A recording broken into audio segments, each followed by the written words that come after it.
Hello, नमस्कार.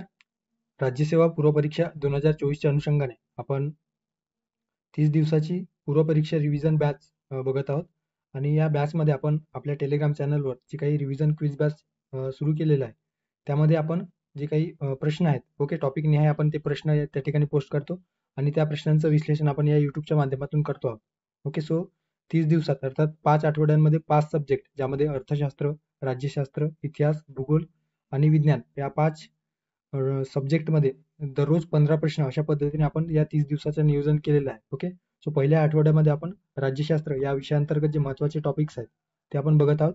आणि या लेक्चरमध्ये आपण डे 4 अर्थात 4थ्या दिवशी न्यायमंडळ आणि आणीबाणी संदर्भाने जी काही तरतूद आहे तर त्यावर आयोग आपल्याला सातत्याने प्रश्न विचारत असतो. ओके, सो त्या अनुषंगाने मोस्ट एक्सपेक्टेड प्रश्न आपण त्या ठिकाणी पोस्ट केलेले होते आणि त्या प्रश्नांचं माध्यमातून आपण या ठिकाणी न्यायमंडळ आणि आणीबाणीची जी महत्त्वाची तरतूद आहे ती आपण रिवाईज करणार आहोत.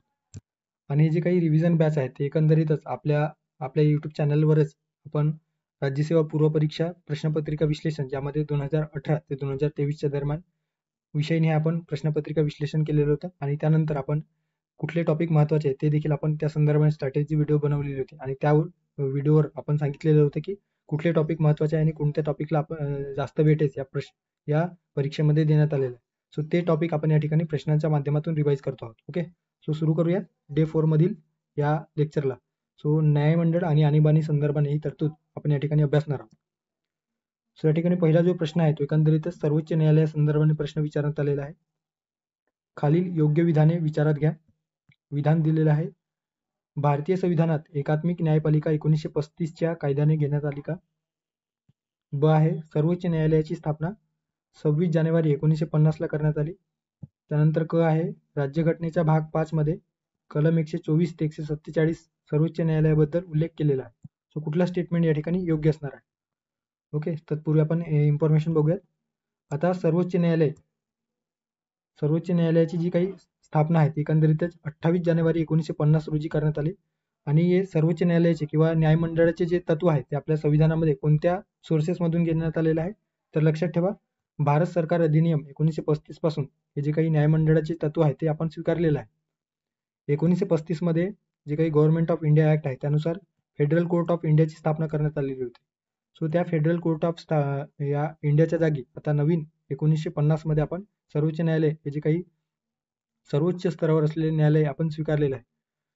सुरुवातीला या फेडरल कोर्ट ऑफ इंडियाने दिलेल्या निकालावर आपल्याला जर अपील करायचं असेल तर आपल्याला ब्रिटनमध्ये प्रिव्ही काउन्सिलकडे जावं लागायचं. ओके, सो त्या प्रिव्ही काउन्सिलला सर्वोच्च अपील न्यायालय म्हणून त्या इंग्लंडमध्ये संबोधलं जायचं. सो त्या सर्वोच्च अपील न्यायालयाचे जे काही अधिकार क्षेत्र आहे ते देखील आपल्याला या सर्वोच्च न्यायालय स्थापन झाल्यापासून मिळाल्याचे आपल्याला दिसून येतो. सो एकंदरीतच प्रिव्ही काउन्सिलची जी जागा आहे सर्वोच्च अपील न्यायालय म्हणून ते देखील या सर्वोच्च न्यायालयाने घेतलेले आहे. आता भारतीय राज्यघटनेच्या भाग 5 मधील कलम 124 ते 147 मध्ये या सर्वोच्च न्यायालयाचे संघटन, स्वातंत्र्य, अधिकार क्षेत्र, कार्यपद्धती या संदर्भाने उल्लेख करण्यात आलेला आहे. आणि त्या संदर्भात जो काही नियमन करण्याचा किंवा सर्वोच्च न्यायालयाच्या बाबतीत जे काही अधिकार क्षेत्र आहे ते वाढवण्याचा, त्याच्यामध्ये बदल करण्याचा हे जे काही अधिकार आहे ते संसदेला प्रदान करण्यात आलेले आहे. ओके, 2019 मध्ये सर्वोच्च न्यायालय न्यायाधीश संख्या सुधारणा कायदा, ओके, सो न्यायाधीशांच्या संख्येत बदल करण्यासंदर्भाने 2019 मध्ये एक कायदा करण्यात आला सर्वोच्च संसदेमध्ये. आणि त्यानुसार जी काही सुरुवातीला 2019च्या पूर्वी 31 जी काही सर्वोच्च न्यायालयामध्ये जी न्यायाधीशांची संख्या होती त्याच्यामध्ये वाढ करून 34 करण्यात आलेली. ओके, सो सध्या लक्षात ठेवा, सध्या सर्वोच्च न्यायालयामध्ये 34 न्यायाधीश आपल्याला दिसून येतात. आणि सुरुवातीला जर विचारलेलं असेल की सर्वोच्च न्यायालयाची जेव्हा स्थापना झाली तर त्यावेळेस किती न्यायाधीश होते? तर 8 न्यायाधीश होते. ओके, न्यायाधीशांची नेमणूक कोण करत असतात? तर राष्ट्रपती करत असतात. आणि सरन्यायाधीशांची नेमणूक करताना, सर्वोच्च न्यायालयाच्या सरन्यायाधीशांची नेमणूक करताना राष्ट्रपती हे सर्वोच्च न्यायालयाचे इतर न्यायाधीश आणि उच्च न्यायालयाच्या न्यायाधीशांचा सल्लामसलत करून किंवा त्यांच्याशी एकंदरीतच विचारविनिमय करून सरन्यायाधीशांची नियुक्ती करत असतात. ओके, सो आता आपण आपल्या प्रश्नाकडे येऊया. प्रश्नात दिलेला आहे योग्य विधाने ओळखा. अ दिलेला आहे, भारतीय संविधानात एकात्मिक न्यायपालिका 1935च्या कायद्याने घेण्यात आली का? सो बरोबर आहे, आपण बघितलेलं आहे, अ स्टेटमेंट योग्य आहे. सर्वोच्च न्यायालयाची स्थापना 26 जानेवारी 1950 ला करण्यात आली, हे स्टेटमेंट बरोबर आहे का? तर आपण या ठिकाणी बघितलेलं आहे, सर्वोच्च न्यायालयाची स्थापना 28 जानेवारी 1950 ला करण्यात आली. त्यामुळे ब जे स्टेटमेंट आहे त्या ठिकाणी चुकीचं असणार आहे. ओके, त्यानंतर क स्टेटमेंट दिलेलं आहे, राज्यघटनेच्या भाग 5 मध्ये ओके कलम 124 ते 147 मध्ये सर्वोच्च न्यायालयाबद्दल उल्लेख करण्यात आलेला आहे का? सो ते देखील आपण या ठिकाणी बघितलेलं आहे. सो कलम 124 ते 147 मध्ये राज्यघटनेच्या भाग 5 मध्ये सर्वोच्च न्यायालयासंदर्भाने उल्लेख आहे. सो ब वगळता अ आणि क योग्य स्टेटमेंट आहे, त्यामुळे आपल्याला अयोग्य स्टेटमेंट म्हणजे बरोबर स्टेटमेंट विचारलेलं होतं. सो अ आणि क असणारा पर्याय आहे पर्याय क्रमांक 1. ओके, सो पर्याय क्रमांक 1 या प्रश्नाचं योग्य पर्याय असणार आहे.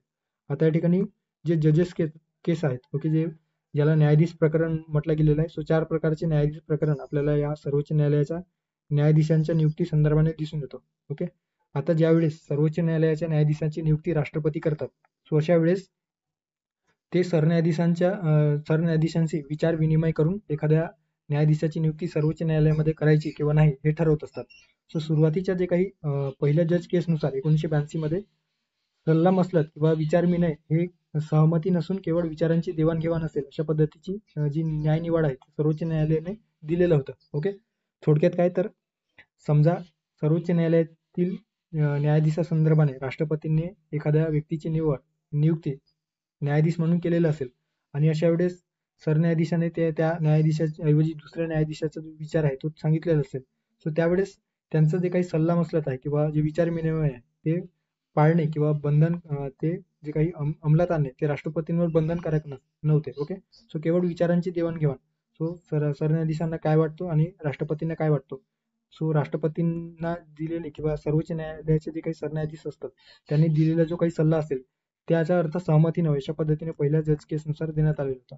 दुसऱ्या जज केसमध्ये जो काही निर्णय आहे तो सर्वोच्च न्यायालयाने फिरवलेला आहे. ओके, त्या निर्णयामध्ये किंवा या सेकंड जज केसमध्ये काय दिसून येतो, 1993 मध्ये झालेली होती सहमती अर्थात सल्लामसलत. ओके, जो विचार विनिमय करून जी काही सहमती आहे ती सहमती प्रस्थापित व्हावी. राष्ट्रपती आणि सर्वोच्च न्यायालयाच्या सहमती जर प्रस्थापित झाली तरच एखाद्या न्यायाधीशाची नियुक्ती सर्वोच्च न्यायालयाचे न्यायाधीश म्हणून करता येईल अशा पद्धतीने या ठिकाणी ठरवण्यात आले आणि त्यानुसार सरन्यायाधीशांनी राष्ट्रपतींना दिलेला सल्ला हा राष्ट्रपतींवर बंधनकारक करण्यात आला. फार महत्वाचा पॉईंट आहे, लक्षात ठेवा. त्यानंतर तिसऱ्या जज केसमध्ये आता या सेकंड जज केसमध्ये असंही ठरवण्यात आलेलं होतं की सरन्यायाधीशांनी जो काही सल्ला विचार विनिमय करून जो न्यायाधीश नियुक्ती संदर्भाने राष्ट्रपतींना सल्ला देईल तर त्यासाठी 2 ज्येष्ठ न्यायालयाचे देखील विचार करण्यात येईल. ओके, हे दुसऱ्या जज केसनुसार सांगितण्यात आलेलं होतं. त्यानंतर थर्ड जज केसनुसार काय दिसून येतो तर बहुसंख्य न्यायाधीशांचा सल्ला. ओके, सो बहुसंख्य न्यायाधीशांचा सल्ला या ठिकाणी घेण्यात आला, ज्यामध्ये 4 न्यायाधीश होते. 4 सर्वोच्च न्यायालयाचे ज्येष्ठ न्यायाधीशांशी विचार विनिमय करून जे काही सरन्यायाधीश आहेत ते आपला जो निर्णय आहे तो राष्ट्रपतींकडे सादर करेल आणि त्यानुसार राष्ट्रपती मग एखाद्या न्यायाधीशाची नियुक्ती सर्वोच्च न्यायालयाचे न्यायाधीश म्हणून करू शकतात. या ठिकाणी महत्वाचा पॉईंट लक्षात ठेवा, जर या 4 पैकी 2 जणांनी जरी एखाद्या न्यायाधीशाच्या नियुक्ती संदर्भाने जरी विरोध दर्शवलेला असेल तर अशा वेळेस सर्वोच्च न्यायालयाचे सरन्यायाधीश त्या न्यायाधीशाची नियुक्ती संदर्भाने जो प्रस्ताव आहे तो राष्ट्रपतींकडे सादर करणार नाही अशा पद्धतीने ठरवण्यात आले. आणि चौथ्या जज केसनुसार जे 2015 मध्ये झालेलं होतं, सो त्यानुसार 99वी घटनादुरुस्ती कायदा जे 2014 नुसार झालेलं होतं आणि राष्ट्रीय न्यायिक नियुक्ती आयोग यामध्ये रद्द करण्यात आला. ओके, यामध्ये एकंदरीतच राष्ट्रीय जे काही न्यायालयातील न्यायाधीशाची नियुक्ती संदर्भाने कमिशन स्थापन करून त्याद्वारे नियुक्ती करण्यात येईल अशा पद्धतीने ठरवण्यात आलेलं होतं, जे सर्वोच्च न्यायालयाने एकंदरीत घटनेचा किंवा जे काही बेसिक स्ट्रक्चर आहे आणि सर्वोच्च न्यायालयाचे जे अधिकार क्षेत्र आहे ते कर्टेल करण्याचा प्रयत्न गव्हर्नमेंट करतो आहे अशा पद्धतीने न्यायनिवाड देऊन ती घटना बाह्य केली आणि जी काही तरतूद आहे या 99 घटनादुरुस्ती कायद्यानुसार आणि राष्ट्रीय न्यायिक नियुक्ती आयोगानुसार ते रद्द करण्यात आले. ओके, सो या संदर्भाने हे 2015 मध्ये चौथे जज केस आपल्याला दिसून येतो. ओके, सो लक्षात ठेवा हे आपण उच्च न्यायालयाच्या संदर्भात देखील पुढे अभ्यासणार आहोत, त्यामुळे आपण इथेच हे क्लिअर केलेलं आहे. ओके, सो पर्याय क्रमांक 1 या प्रश्नाचा योग्य पर्याय असणार आहे. पुढे जाऊया. पुढचा प्रश्न आहे सर्वोच्च न्यायालयाच्या न्यायाधीशाच्या पात्रतेसंदर्भाने अयोग्य विधान अर्थात चुकीचे विधान या ठिकाणी आपल्याला विचारलेलं आहे. अ, भारताचा नागरिक असावा. ब दिलेला आहे 5 वर्ष एखाद्या उच्च न्यायालयात न्यायाधीश म्हणून कार्य केलेलं असावा. त्यानंतर क स्टेटमेंट आहे 10 वर्षे उच्च न्यायालयात वकिली केलेलं असावा आणि ड राष्ट्रपतींच्या मते कायदेतज्ञ असावा. ओके, सो सर्वोच्च न्यायालयाच्या न्यायाधीशासंदर्भात जी काही पात्रता आहे ती काय पात्रता एखाद्या व्यक्तीची न्यायाधीश म्हणून नियुक्ती करायची असेल तर कुठल्या पात्रता त्याने आपल्या अंगी धारण करायला हवी. सर्वोच्च न्यायालयाच्या न्यायाधीशपदी नियुक्त होणाऱ्या व्यक्तीकडे खालील पात्रता असायला हवी. कुठली पात्रता आहे पहिला आहे तो भारताचा नागरिक असायला हवा. तो भारताच्या कुठल्याही क्षेत्रामध्ये उच्च न्यायालयाच्या जे काही न्यायाधीशपदी 5 वर्ष त्याने कार्य केलेलं असावे किंवा उच्च न्यायालयातच 10 वर्षे वकिली केलेली असावी. ओके, सो किंवा या ठिकाणी लक्षात ठेवा. 5 वर्षे उच्च न्यायालयात न्यायाधीश किंवा 10 वर्षे उच्च न्यायालयात वकिली केलेली असावी. आणि महत्वाचं पॉईंटमध्ये राष्ट्रपतींच्या मते एक प्रतिष्ठित कायदेतज्ञ तो असायला हवे. ओके, सो हे जे काही तत्व आहे ते उच्च न्यायालयाच्या संदर्भात दिसून येत नाही, तर ते केवळ सर्वोच्च न्यायालयाच्या संदर्भात दिसून येतो, ज्यामध्ये राष्ट्रपतींच्या मते एक प्रतिष्ठित कायदेतज्ञ असावा अशा पद्धतीने तरतूद करण्यात आलेली आहे. आणि आयोगाने पूर्वपरीक्षेमध्ये यावर प्रश्न ऑलरेडी विचारून झालेला आहे. ओके, राज्यघटनेने सर्वोच्च न्यायालयाचे जे काही न्यायाधीश आहेत तर न्यायाधीश म्हणून नियुक्तीसाठी किमान पात्रता किती असावी याबद्दल काही निश्चित केलेलं नाही. ओके, सो किमान वयाची पात्रता या ठिकाणी निश्चित केलेलं नाही. ओके, सो या ठिकाणी आपण प्रश्नाकडे येऊया. आपल्याला चुकीचे किंवा अयोग्य विधान विचारलेलं होतं. आहे भारताचा नागरिक असावा, बरोबर आहे. 5 वर्षे उच्च न्यायालयात न्यायाधीश म्हणून कार्य केलेलं असावं, हे देखील बरोबर आहे. 10 वर्षे उच्च न्यायालयात वकिली केलेली असावी, हे देखील बरोबर आहे. आणि राष्ट्रपतींच्या मते कायदेतज्ञ असावा, हे देखील या ठिकाणी सर्वोच्च न्यायालयाच्या कंटेक्समध्ये बरोबर आहे. ओके, सो अ, ब, क, ड चारही स्टेटमेंट बरोबर आहे. आपल्याला चुकीचं विचारलेलं होतं, त्यामुळे चुकीचं कुठलंही नाही, म्हणजे वरीलपैकी कोणतेही योग्य नाही या प्रश्नाचं योग्य पर्याय असणार आहे. ओके, सो पर्याय क्रमांक 4 वरीलपैकी कोणतेही नाही या प्रश्नाचं योग्य पर्याय असणार आहे. आता शपथ किंवा प्रतिज्ञा. आता न्यायाधीशांची नियुक्ती झाल्याच्या नंतर त्यांना शपथ कोण देत असतो आणि त्या शपथेमध्ये काय असतं ते लक्षात ठेवा. राष्ट्रपती किंवा राष्ट्रपती नियुक्त जे काही सक्षम व्यक्ती असतील तर त्यांच्यासमोर हे जे काही न्यायाधीश किंवा सरन्यायाधीश जे असतात ते शपथ किंवा प्रतिज्ञा घेत असतात, ज्यामध्ये राज्यघटनेविषयी खरी श्रद्धा व निष्ठा बाळगणे, भारताचे सार्वभौमत्व व अखंडता अबाधित राखणे हे त्यामध्ये नमूद केलेलं असतं. विधिवत किंवा विधीद्वारे जी काही स्थापित प्रक्रिया आहे त्यानुसार आणि निष्ठेने आपल्या क्षमतेनुसार ज्ञानाने व निर्णयाने कार्यालयाची अर्थात जी काही सर्वोच्च न्यायालयाची कुठलेही भय किंवा ममत्वभाव न बाळगता, आपुलकी किंवा कुठल्याही दुर्भावनावश न बाळगता आपले जे कर्तव्य आहे ते पार पाडणे आणि राज्यघटनेचे कायद्यांचे पालन करणे अशा पद्धतीने त्यांच्या कर्तव्यामध्ये समावेश केलेला असतो. ओके, सो हे लक्षात ठेवा, मुख्य परीक्षेच्या दृष्टीने फार महत्वाचं आहे. ओके, पुढे जाऊयात. पुढचा प्रश्न आहे, राज्यघटनेच्या डॅश डॅश या कलमाअंतर्गत राष्ट्रपती सर्वोच्च न्यायालयाकडे एखाद्या विषय संदर्भाने सल्ला मागू शकतात व किमान या डॅश डॅश या न्यायाधीशांच्या खंडपीठाने त्यावर विचार करणे अपेक्षित असते. ओके, समजा एखाद्या राज्यघटनेच्या कलमाअंतर्गत कोणत्या कलमाअंतर्गत राष्ट्रपती सर्वोच्च न्यायालयाकडे सल्ला मागू शकतात हा एक या ठिकाणी प्रश्न दिलेला आहे. सोबतच त्यासाठी जेव्हा राष्ट्रपतींना एखाद्या घटनात्मक बाबी संदर्भाने सल्ला देण्याचा जो काही योग आहे तो सर्वोच्च न्यायालयावर आलेला असेल, सो अशा वेळेस किती न्यायाधीशांच्या खंडपीठाद्वारे तो ज्या काही घटनात्मक बाबीवर राष्ट्रपतींना सल्ला किंवा विचार विनिमय प्रस्ताव जो असतो तो सादर केला जातो. सो अशा एकंदरीत प्रश्न या ठिकाणी विचारण्यात आलेला. कलम 142.6, कलम 143.5, कलम 142.6, कलम 141.5. ओके, सो न्यायालयाची कार्यपद्धती या ठिकाणी दिलेली आहे, ज्यामध्ये सर्वोच्च न्यायालयाचे जे काही कार्यपद्धती आहे ते राष्ट्रपतींच्या मान्यतेने आणि सामान्यतः न्यायालयाची जी प्रथा असते किंवा कार्यपद्धती असते ते करण्यासाठी राष्ट्रपती नियम तयार करू शकतात. ओके, सो राष्ट्रपतींच्या मान्यतेने सर्वोच्च न्यायालय आपल्या जे काही कार्यपद्धती आहे न्यायाधीशांची त्यानुसार एक नियम तयार करण्याचा अधिकार न्यायालयाकडे राष्ट्रपतींच्या मान्यतेने प्राप्त होत असतो. आता जे काही 143 अन्वये, ओके, सो 143 अन्वये राष्ट्रपतींनी केलेल्या घटनात्मक खटल्याचा किंवा त्या संदर्भाचा जो काही निर्णय आहे तो किमान 5 न्यायमूर्तींच्या खंडपीठाद्वारे घेतला जातो. आता 143 मध्ये जे काही राष्ट्रपतींनी सर्वोच्च न्यायालयाकडे एखाद्या कायदेशीर बाबी संदर्भाने जर किंवा घटनात्मक बाबी संदर्भाने सल्ला मागितलेला असेल किंवा त्या विचार विनिमयासाठी विचारणा केलेली असेल, सो अशा वेळेस त्या राष्ट्रपतींना सल्ला देताना त्या विषयावर किमान 5 न्यायमूर्तींच्या खंडपीठाने त्यावर विचार करून त्या पद्धतीचा सल्ला राष्ट्रपतींना देणे आवश्यक असतो. ओके, सो लक्षात ठेवा 5 न्यायमूर्ती आणि कलम 143 नुसार. सो तेच या ठिकाणी प्रश्नात विचारलेलं होतं की कोणत्या घटनेनुसार किंवा राज्यघटनेच्या कोणत्या कलमानुसार राष्ट्रपती सर्वोच्च न्यायालयाकडे एखाद्या विषया संदर्भात सल्ला मागू शकतात. तर लक्षात ठेवा 143 आणि 5 जे काही किमान 5 न्यायाधीशांच्या खंडपीठापुढे जे काही विचार आहे किंवा विषय आहे तो डिस्कस केला जातो आणि त्या पद्धतीने राष्ट्रपतींना तो सल्ला पुढे पाठवला जातो. ओके, किंवा तो प्रस्ताव जो असतो विचार विनिमयाचा तो पुढे पाठवला जातो. सो लक्षात ठेवा 143 आणि 5 हे 5 जे असतात ते घटनात्मक खटल्या संदर्भाने बोलल्या गेलेला आहे. ओके, सर्वसाधारण याच्या संदर्भाने नाही. ओके, राज्यघटनेच्या कलम 143 मध्ये राष्ट्रपतींना 2 प्रकारच्या प्रकरणांमध्ये सर्वोच्च न्यायालयाचे मत जाणून घेण्याचा अधिकार देण्यात आलेला आहे. कुठले 2 प्रकारचे प्रकरण? एक आहे कायद्याचा किंवा सार्वजनिक जे काही महत्त्वाचे वस्तुस्थितीचा, जर देशामध्ये सार्वजनिक कायद्याचा प्रश्न निर्माण झालेला असेल किंवा एखाद्या सार्वजनिक महत्त्वाची जी काही परिस्थिती आहे ती उद्भवलेली असेल आणि सर्वोच्च न्यायालयाच्या इंटरप्रिटेशनची गरज असेल, अशा वेळेस राष्ट्रपती सर्वोच्च न्यायालयाला त्या विषयावर, त्या पर्टिक्युलर विषयावर सल्ला मागू शकतात.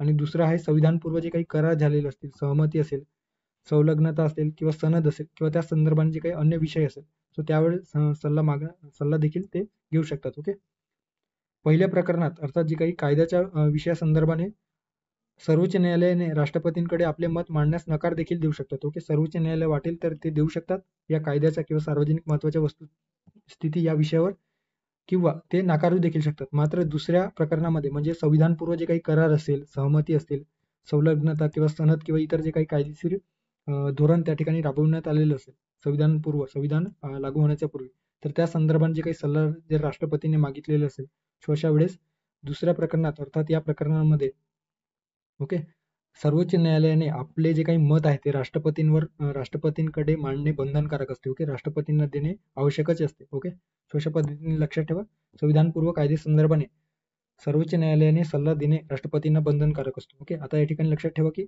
सर्वोच्च न्यायालयाचा जो काही दिलेला सल्ला असतो ते केवळ सल्लागार स्वरूपाचा असतो. ओके, केवळ सल्लागार म्हणून ते घेतलेलं असतं. ओके, ते न्यायालयीन निर्णय नसतात. त्यामुळे एकतर जे काही राष्ट्रपती असतात ते स्वीकारू शकतात किंवा ते नाकारू देखील शकतात. ओके, सो राष्ट्रपतींवर कुठलाही बंधनकारक नसतो. ओके, सो अशा पद्धतीने या ठिकाणी जे काही राज्यघटनेच्या कलम 143 संदर्भाने दिलेलं होतं. सो या प्रश्नाचे योग्य पर्याय क्रमांक 2 कलम 143 आणि 5 खंडपीठ. ओके, पुढे जाऊयात. आता या ठिकाणी आपण जो काही सर्वोच्च न्यायालयाच्या संदर्भाने जे वेगवेगळे जजेसची नियुक्ती राष्ट्रपती करत असतात, सो त्यावर आयोग प्रश्न विचारतो जोड्या स्वरूपात. त्यामुळे हे प्रश्न या ठिकाणी घेतलेला आहे. एकंदरीतच आपल्या बॅचच्या मुलांचं, विद्यार्थ्यांचं नुकसान होता कामा नये, त्यांना एकंदरीत कॉम्प्रिहेन्सिव्ह पद्धतीने रिव्हिजन व्हावं यासाठी आपण हे घेतलेलं आहे. ओके, सो या स्लाइडमध्ये कार्यवाहक मुख्य न्यायाधीश, ज्याला acting chief justice of India अशा पद्धतीने म्हटलेलं आहे, ते संदर्भाने कलम 126 मध्ये देण्यात आलेलं आहे. आता acting chief justice of India, chief justice India संदर्भाने या ठिकाणी बोललं गेलेलं आहे. कार्यवाहक मुख्य न्यायाधीशांची नियुक्ती हे राष्ट्रपती करत असतात. ओके, सो सर्वोच्च न्यायालयाच्या एखाद्या न्यायाधीशाला, जे काही सर्वोच्च न्यायालयाचे इतर न्यायाधीश असतात, सो न्यायाधीशाला भारताचे चीफ जस्टिस ऑफ इंडिया म्हणून राष्ट्रपती नियुक्त करत असतात. कोणत्या प्रसंगी? तर लक्षात ठेवा, जेव्हा सरन्यायाधीशाचे जे पद आहे ते रिक्त असेल, अशा वेळेस सरन्यायाधीश तात्पुरते अनुपस्थित असतील किंवा गैरहजर असतील, सो अशा वेळेस त्या सर्वोच्च न्यायालयाच्या एका न्यायाधीशाची नियुक्ती सरन्यायाधीश म्हणून राष्ट्रपती करू शकतात तात्पुरत्या कालावधीसाठी. किंवा भारताचे सरन्यायाधीश आपली जे काही पदाची कर्तव्य आहे ते पार पाडण्यात जर असमर्थ आहेत असं जर राष्ट्रपतींना वाटले, तर अशा वेळेस त्या ठिकाणी भारताचे कार्यवाहक सरन्यायाधीश म्हणून राष्ट्रपती त्या सर्वोच्च न्यायालयाच्या एखाद्या न्यायाधीशाची नियुक्ती करत असतात. तो कार्यवाहक मुख्य न्यायाधीश, ज्याला acting chief justice of India म्हटलं गेलेलं आहे. ओके, ऍक्टिंग चीफ जस्टिस कलम 126 अंतर्गत हे देण्यात आलेलं आहे. ओके, सो लक्षात ठेवा कलम 126. त्यानंतरचा आहे तदर्थ न्यायाधीश, ज्याला ऍडहोक जजेस म्हटलं गेलेलं आहे. ओके, सो ऍडहोक जजेस, आता यामध्ये कलम 27 अंतर्गत हे ऍडहोक जजेसची तरतूद करण्यात आलेली आहे. जेव्हा सर्वोच्च न्यायालयाचे कोणतेही अधिवेशन म्हणजे काय, न्याय निवाडा देण्यासंदर्भात जे काही कामकाज सुरू असतं आणि ते चालू ठेवण्यासाठी जेव्हा आवश्यक न्यायाधीशांची गणपूर्ती होत नसेल किंवा आवश्यक तितके जे न्यायाधीश आहे ते त्या सर्वोच्च न्यायालयामध्ये नसेल, अशा वेळेस सरन्यायाधीश उच्च न्यायालयाच्या जे काही तात्पुरते जे न्यायाधीश असतात, ओके, सो उच्च न्यायालयाच्या न्यायाधीशांना तात्पुरत्या कालावधीसाठी सर्वोच्च न्यायालयाचा जो काही कामकाजाचा लोड आहे तो भागवण्यासाठी किंवा पूर्ण ते दूर करण्यासाठी म्हणून तदर्थ न्यायाधीश म्हणून नियुक्त करत असतात. कोण नियुक्त करत असतात? तर सर्वोच्च न्यायालयाचे सरन्यायाधीश. ओके, लक्षात ठेवा, ऍडहोक जजेसची नियुक्ती सरन्यायाधीश करत असतात. नाहीतर या ठिकाणी आपल्याला राष्ट्रपती म्हणून आपली जी काही प्रश्न आहे तो चुकू शकतो. ओके, तर तदर्थ न्यायाधीश किंवा ऍडहोक न्यायाधीशाची नियुक्ती सरन्यायाधीश करत असतात आणि ते उच्च न्यायालयाच्या न्यायाधीशांची तात्पुरत्या कालावधीसाठी करत असतात. ओके, आणि अशा वेळेस उच्च न्यायालयाच्या मुख्य न्यायाधीशांची सल्लामसलत केली जाते आणि राष्ट्रपतींच्या पूर्वसंमतीनेच ते तदर्थ न्यायालयाचे जे काही न्यायाधीश असतात ते या ठिकाणी सर्वोच्च न्यायालयाचे न्यायाधीश म्हणून काम करत असतात. ओके, थोडक्यात या ठिकाणी 3 गोष्ट लक्षात ठेवा. 127 अंतर्गत तदर्थ न्यायाधीश, ज्यामध्ये नियुक्ती कोण करतात? सरन्यायाधीश करतात. उच्च न्यायालयाच्या न्यायाधीशांची त्या ठिकाणी नियुक्ती केली जाते सर्वोच्च न्यायालयामध्ये. ओके, एकंदरीत जो काही वर्कलोड आहे तो दूर करण्यासाठी. आणि यासाठी मुख्य न्यायाधीश, ज्या उच्च न्यायालयाच्या न्यायाधीशांतील ज्या उच्च न्यायालयाचे जे काही न्यायाधीश असतात, तर त्या उच्च न्यायालयातील जे काही मुख्य न्यायाधीश आहेत, तर त्याशी जे काही सल्लामसलत आहे ते करतात आणि राष्ट्रपतींच्या पूर्व परवानगीने सरन्यायाधीश हे नियुक्ती करत असतात. अशा वेळेस ज्या उच्च न्यायालयाचे जे काही न्यायाधीश आहेत, त्यांची जेव्हा सर्वोच्च न्यायालयामध्ये तात्पुरत्या कालावधीसाठी न्यायाधीश म्हणून नियुक्ती होते, तर ते जे काही अधिकार आहेत ते सर्वोच्च न्यायालयाच्या न्यायाधीशाप्रमाणे त्यांना अधिकार व इतर जे काही सवलती आहेत ते प्राप्त होत असतात. ओके, सो हे देखील लक्षात ठेवा. त्यानंतर आहे निवृत्त न्यायाधीश, हे तात्पुरत्या कालावधीसाठी, हे देखील कलम 128 मध्ये देण्यात आलेलं आहे. ओके, आणि तात्पुरते कार्य यांचे देखील आपल्याला दिसून येतं. हे देखील कोणत्याही वेळी सरन्यायाधीश जे असतात ते सर्वोच्च न्यायालयाचे जे काही निवृत्त न्यायाधीश असतात. ओके, सो लक्षात ठेवा, सर्वोच्च न्यायालयाचे निवृत्त न्यायाधीश किंवा उच्च न्यायालयाचे निवृत्त न्यायाधीश, सो दोन्ही न्यायालयाचे जे काही निवृत्त न्यायाधीश असतात त्यांना वेळोवेळी तात्पुरत्या कालावधीसाठी न्यायाधीश म्हणून परत नियुक्ती दिली जाऊ शकते. ओके, आणि हे देखील राष्ट्रपतींच्या पूर्व संमतीनेच दिली जाते. आणि अशा वेळेस राष्ट्रपतींच्या पूर्व संमतीने ते दिली जाते. आणि संबंधित व्यक्तीची जर त्या ठिकाणी एखाद्या रिटायर्ड जजेसची सर्वोच्च न्यायालयात न्यायाधीश, तात्पुरते न्यायाधीश म्हणून नियुक्ती करायची असेल तर त्या व्यक्तीची पूर्वसंमती देखील घेतली जाते. सर्व अधिकार आता त्या व्यक्तीला, जर त्याने त्याची निवड या तात्पुरत्या कालावधीसाठी न्यायाधीश म्हणून झाली असेल, तर सर्व न्यायाधीशाप्रमाणे, सर्वोच्च न्यायालयाच्या न्यायाधीशाप्रमाणे सर्व अधिकार क्षेत्र, विशेषाधिकार देखील त्याला प्राप्त होत असतो. ओके, मात्र ते सर्वोच्च न्यायालयाचे न्यायाधीश मानले जात नाही. ओके, कारण ते रिटायर झालेले असतात, तात्पुरत्या कालावधीसाठी त्या ठिकाणी आलेले असतात. ओके, अशा पद्धतीने या ठिकाणी chief justice, acting chief justice, त्यानंतर ॲडव्होक जजेस. ओके, आणि या ठिकाणी जे काही रिटायर्ड जजेस आहेत, ओके, रिटायर्ड चीफ जजेस जे असतात उच्च व सर्वोच्च न्यायालयाचे, त्या संदर्भाने या ठिकाणी आपण बघितलेलं आहे. सो लक्षात ठेवा कोण कोणाची नियुक्ती करत असतो. त्यानंतरचा प्रश्न आहे चुकीची जोडी. या ठिकाणी आपल्याला विचारण्यात आलेला आहे. खालील चुकीची जोडी ओळखा.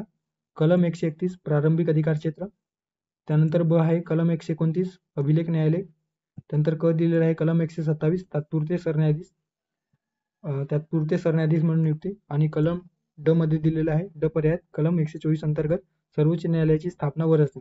ओके, सो आपल्याला चुकीची जी जोडी आहे ती या ठिकाणी फाइंड आउट करायची आहे. ओके, सो सर्वोच्च न्यायालयाच्या संदर्भाने या ठिकाणी महत्वाची कलमे दिलेली आहे, ज्यामध्ये कलम 124 अंतर्गत सर्वोच्च न्यायालयाची स्थापना, त्याची रचना, न्यायाधीशांची नियुक्ती, त्यांचा कार्यकाळ आणि त्यांना पदावरून दूर करण्यासंदर्भात जी तरतूद आहे ती कलम 124 मध्ये देण्यात आलेली आहे.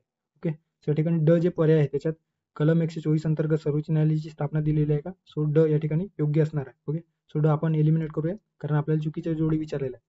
कलम 26 मध्ये काय दिलेलं आहे तर मुख्य न्यायाधीशांची हंगामी नियुक्ती, या मागच्या स्लाइडमध्ये आपण बघितलेलं आहे. ओके, सो जे काही कार्यवाहक मुख्य न्यायाधीश म्हणून किंवा कार्यवाहक सरन्यायाधीश म्हणून या कलम 126 नुसार केला जातो आहे. ओके, आता या ठिकाणी क स्टेटमेंट मध्ये दिलेलं होतं 127 नुसार तात्पुरते सरन्यायाधीश म्हणून नियुक्ती, तात्पुरते सरन्यायाधीश म्हणून नियुक्ती 126 नुसार केल्या जातो. तर 127 नुसार तात्पुरते जे काही उच्च न्यायालयाचे जे न्यायाधीश आहेत तर त्यांची नियुक्ती तात्पुरते सर्वोच्च न्यायालयामध्ये न्यायाधीश म्हणून नियुक्त केले जाऊ शकते. ओके, सो 127 मध्ये दिलेलं आहे. सो मागच्या स्लाइड मध्ये आपण सविस्तर बघितलेलं आहे. सो या ठिकाणी क जे विधान आहे ते चुकीचं आहे किंवा क जोडी चुकीचं आहे. 129 अंतर्गत अभिलेख न्यायालय दिलेलं आहे. ओके, 131 अंतर्गत प्रारंभिक अधिकार क्षेत्र हे देखील दिलेलं आहे, ज्याला मूळ अधिकार क्षेत्र म्हटलं गेलेलं आहे.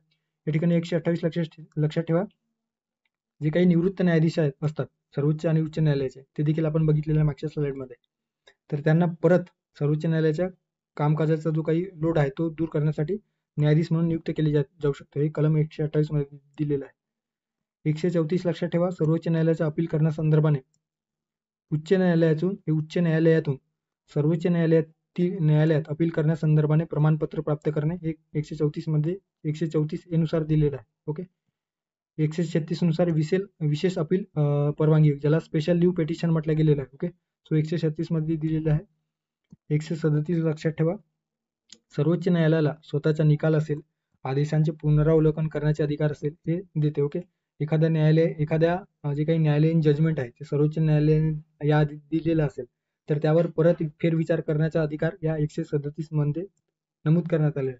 140 अंतर्गत नियम बनवण्याचा अधिकार, 141 मध्ये सर्व न्यायालयाने जे काही सर्वोच्च न्यायालयाने जे काही कायदे केलेले असेल ते सर्व दुय्यम न्यायालयावर बंधनकारक असतो. ओके. आणि कलम 142 अंतर्गत जे काही आदेश किंवा आज्ञा सर्वोच्च न्यायालयाने दिलेले असेल तर त्या आदेश किंवा आज्ञा पाळणे किंवा त्या आदेश व आज्ञा देण्याचे अधिकार या 142 अंतर्गत देण्यात आलेले आहे. त्यानंतर कलम 143 मध्ये याआधी बघितलेलं आहे, राष्ट्रपतीला कायदेविषय किंवा इतर तत्संबंधित विषयासंदर्भाने मत विचारण्याची परवानगी या कलमांतर्गत देण्यात आलेली आहे. ओके. सो इत्थंभूत जे महत्वाचे कलम आहे त्या ठिकाणी रिवाईज केलेलं आहे. ओके. सो तुम्ही परत हे बघा, तुम्हाला हे जे काही कलम आहे ते बाय हार्ट होऊन जाणार. ओके. सो पर्याय क्रमांक 2 अर्थात जे काही क स्टेटमेंट आहे ते चुकीचं होतं. ओके. सो पर्याय क्रमांक 2 मध्ये फक्त क हे दिलेलं आहे, त्यामुळे पर्याय क्रमांक 2 या प्रश्नाचं योग्य आन्सर असणार आहे. ओके. पुढे जाऊयात. त्यानंतरचा प्रश्न आहे, खालील योग्य विधाने ओळखा. अ आहे, पहिल्या घटना दुरुस्तीनुसार घटनेत 9व्या अनुसूचीचा समावेश झाला. ब आहे, या अनुसूचित असणारे विषय न्यायालयीन पुनर्विलोकनापासून मुक्त आहेत. क स्टेटमेंट आहे, मात्र 24 एप्रिल 1973 नंतरचे कायदे मूलभूत हक्काचा भंग करत असल्यास न्यायालय त्यावर विचार करेल. ओके. सो न्यायालयीन पुनर्विलोकना संदर्भाने आणि 9व्या अनुसूची संदर्भाने या ठिकाणी दिलेलं आहे. ओके. आता योग्य विधान विचारलेलं आहे. वरील सर्व विधाने योग्य आहेत, वरील सर्व विधाने अयोग्य आहेत, फक्त अ आणि क योग्य, फक्त अ आणि ब योग्य. ओके. आता या ठिकाणी 9वी अनुसूची आणि न्यायालयीन पुनर्विलोकनासंदर्भाने इन्फॉर्मेशन दिलेलं आहे. सो जी काही 9वी अनुसूची आहे ती 9वी अनुसूची जे पहिल्या घटना दुरुस्ती कायद्याने जे 1951 मध्ये करण्यात आलेली होती, त्या पहिल्या घटना दुरुस्ती कायद्याने 9वी अनुसूची भारतीय राज्यघटनेच्या कलम 31 ब मध्ये जोडले गेलेले आहे. ओके. सो 31 ब लक्षात ठेवा. आता या 31 ब मध्ये काय करण्यात आलेलं आहे, तर जे काही या अनुसूचित समावेश होणारे जे काही विषय आहेत किंवा कायदे आहेत तर ते मूलभूत हक्कांचे उल्लंघन केल्याच्या कारणास्तव कुठल्याही न्यायालयामध्ये जे काही अमान्य होण्यापासून वाचतात असं एकंदरीत दिलेलं आहे. थोडक्यात काय, तर या अंतर्गत जे काही कायदे समाविष्ट केलेले असतील किंवा जे नियम आहेत ते या कायद्याअंतर्गत किंवा या अनुसूचीमध्ये गव्हर्नमेंटने समावेश केलेला असेल तर त्यामध्ये न्यायालय हस्तक्षेप करू शकणार नाही किंवा न्यायालयीन जे काही पुनर्विलोकनापासून या 9व्या अनुसूचीचे जे काही अधिकार आहेत ते वगळण्यात आलेले आहेत. ओके. मात्र लक्षात ठेवा, मात्र आय.आर. कोहेलो. ओके. सो आय.आर. कोहेलो हे नाव लक्षात ठेवा. आय.आर. कोहेलो या प्रकरणात जे 2007 मध्ये दिलेलं झालेलं होतं, सो यामध्ये जे काही सर्वोच्च न्यायालयाने असा निकाल दिला की 9व्या अनुसूचित समाविष्ट झालेले जे काही कायदे आहेत ते संपूर्णपणे त्याला सूट देता येणार नाही. का संपूर्णपणे सूट देता येणार नाही म्हणजेच काय, तर जे काही न्यायालयीन पुनर्विलोकनाचा जो काही सर्वोच्च न्यायालयाचा अधिकार आहे तो देखील या 9व्या अनुसूचीला लागू राहील. कोणत्या केसमध्ये लागू राहील, तर जे काही मूलभूत वैशिष्ट्य आहेत संविधानाची किंवा जे काही राज्यघटनेचे मूलभूत वैशिष्ट्य आहेत जे 24 एप्रिल 1973 नंतर केशवानंद भारती खटल्यात जे सांगितले गेलेले होते, सो त्यानंतरचे जे काही कायदे आहेत ते 9व्या परिशिष्टाखाली जर ऍड करण्यात आले. ओके. सो या 9व्या परिशिष्टाखाली जर ते ऍड करण्यात आलेलं असेल आणि अशा वेळेस कलम 14, कलम 15, 19, 21 आणि इतर जे काही मूलभूत हक्क आहेत, ओके, मूलभूत हक्कांचे जर ते उल्लंघन करत असतील, सो अशा वेळेस न्यायालय त्या 9व्या परिशिष्टामध्ये समावेश करण्यात आलेल्या जे काही विषय आहेत त्यांचा विचार करू शकतो. त्या कायद्यांचा विचार करून न्यायालयीन पुनर्विलोकनाच्या माध्यमातून तो कायदा रद्दबातल देखील करू शकतो. हे जे काही प्रकरण आहे ते आय.आर. कोहेलो प्रकरणात किंवा हे जे काही निवाडा आहे, न्याय निवाडा, तो दिलेला आहे. ओके. लक्षात ठेवा. सुरुवातीला मुळात 1951 मध्ये 9व्या अनुसूचित केवळ 13 कायदे व इतर नियम यामध्ये समावेश करण्यात आलेले होते, ज्यामध्ये भूमी अधिकरणाचा जो काही विषय होता तो देखील यामध्ये समावेश करण्यात आलेला होता. ओके. सो अशा पद्धतीने 9वी अनुसूची व न्यायालयीन पुनर्विलोकना संदर्भाने ज्याला ज्युडिशियल रिव्ह्यू अशा इंग्लिशमध्ये म्हटलं जातो ते या ठिकाणी दिलेलं आहे. आता प्रश्नाकडे येऊयात. पहिल्या अ स्टेटमेंट दिलेलं आहे, पहिल्या घटना दुरुस्तीनुसार घटनेत 9वी अनुसूची समावेश करण्यात आला. बरोबर आहे. ब, या अनुसूचित असणारे विषय न्यायालयीन पुनर्विलोकनापासून मुक्त आहेत. ओके. सो न्यायालयीन पुनर्विलोकनापासून मुक्त आहेत का? बरोबर आहे. क आहे, मात्र 24 एप्रिल 1973 नंतरचे जे काही कायदे असतात किंवा कायदे झालेले आहेत ते मूलभूत हक्कांचा जर भंग करत असल्यास त्यावर न्यायालय विचार करू शकेल की त्यावर ज्युडिशियल रिव्ह्यू घ्यावी किंवा नाही घ्यावी. आणि जे ते मूलभूत हक्कांचा जर भंग करत असतील तर त्यावर न्यायालय आपल्या ज्युडिशियल रिव्ह्यू या माध्यमातून ते न्यायालय जे ते कायदे जे असतात ते एकंदरीतच रद्दबातल किंवा बेकायदेशीर ठरू शकतात. ओके. सो वरील सर्व विधाने या ठिकाणी योग्य आहेत. ओके. सो पर्याय क्रमांक 1 या प्रश्नाचा योग्य पर्याय असणार आहे. ओके. सो अशा पद्धतीने या ठिकाणी 9व्या अनुसूची आणि न्यायालयीन पुनर्विलोकनासंदर्भात प्रश्न विचारण्यात आलेला होता. पुढे जाऊया. पुढचा प्रश्न आहे जनहित याचिकेसंदर्भाने या ठिकाणी आपल्याला प्रश्न विचारण्यात आलेला आहे. जनहित याचिकेचे जनक यांना म्हटले जाते असा एकंदरीत प्रश्न या ठिकाणी विचारण्यात आलेला आहे. न्यायमूर्ती V.R. कृष्ण अय्यर, न्यायमूर्ती P.N. भगवती, त्यानंतर आहे न्यायमूर्ती चिन्नप्पा रेड्डी, न्यायमूर्ती D.A. देसाई, न्यायमूर्ती भगवती, न्यायमूर्ती D.A. देसाई, न्यायमूर्ती V.R. कृष्ण अय्यर आणि न्यायमूर्ती चिन्नप्पा रेड्डी. सो कुठले कोणते न्यायाधीश किंवा कोणते न्यायमूर्ती जनहित याचिकेचे जनक म्हणून ओळखले जातात. आता PIL काय आहे तर लक्षात ठेवा, PIL किंवा ज्याला जनहित याचिका म्हटलं गेलेलं आहे. तो जनहित याचिका ही पब्लिक इंटरेस्ट लिटिगेशन म्हणून त्याला इंग्लिशमध्ये म्हटलं जातं. याची जी काही उगम आहे एकंदरीतच 1960च्या दशकात अमेरिकेमध्ये झाल्याचे आपल्याला दिसून येतो. जे काही वल्नरेबल सेक्शन आहे त्या देशातील, ज्यामध्ये गरीब असतील किंवा इतर जे काही अशिक्षितपणा असेल, सो अशिक्षितपणामुळे एखाद्या व्यक्तीला योग्य तो कायदेशीर मदत जर प्राप्त होत नसेल आणि त्यावर न्यायालयीन जो काही दडपण आहे तर त्यावर येत असेल, सो अशा वेळेस त्याचे न्याय जे मागणे आहेत ते न्यायालयापर्यंत पोहोचवण्याच्या कार्यासाठी म्हणून या जनहित याचिकेची जी काही सुरुवात आहे किंवा उगम आहे तो या अमेरिकेमध्ये आपल्याला झाल्याचे दिसून येतो.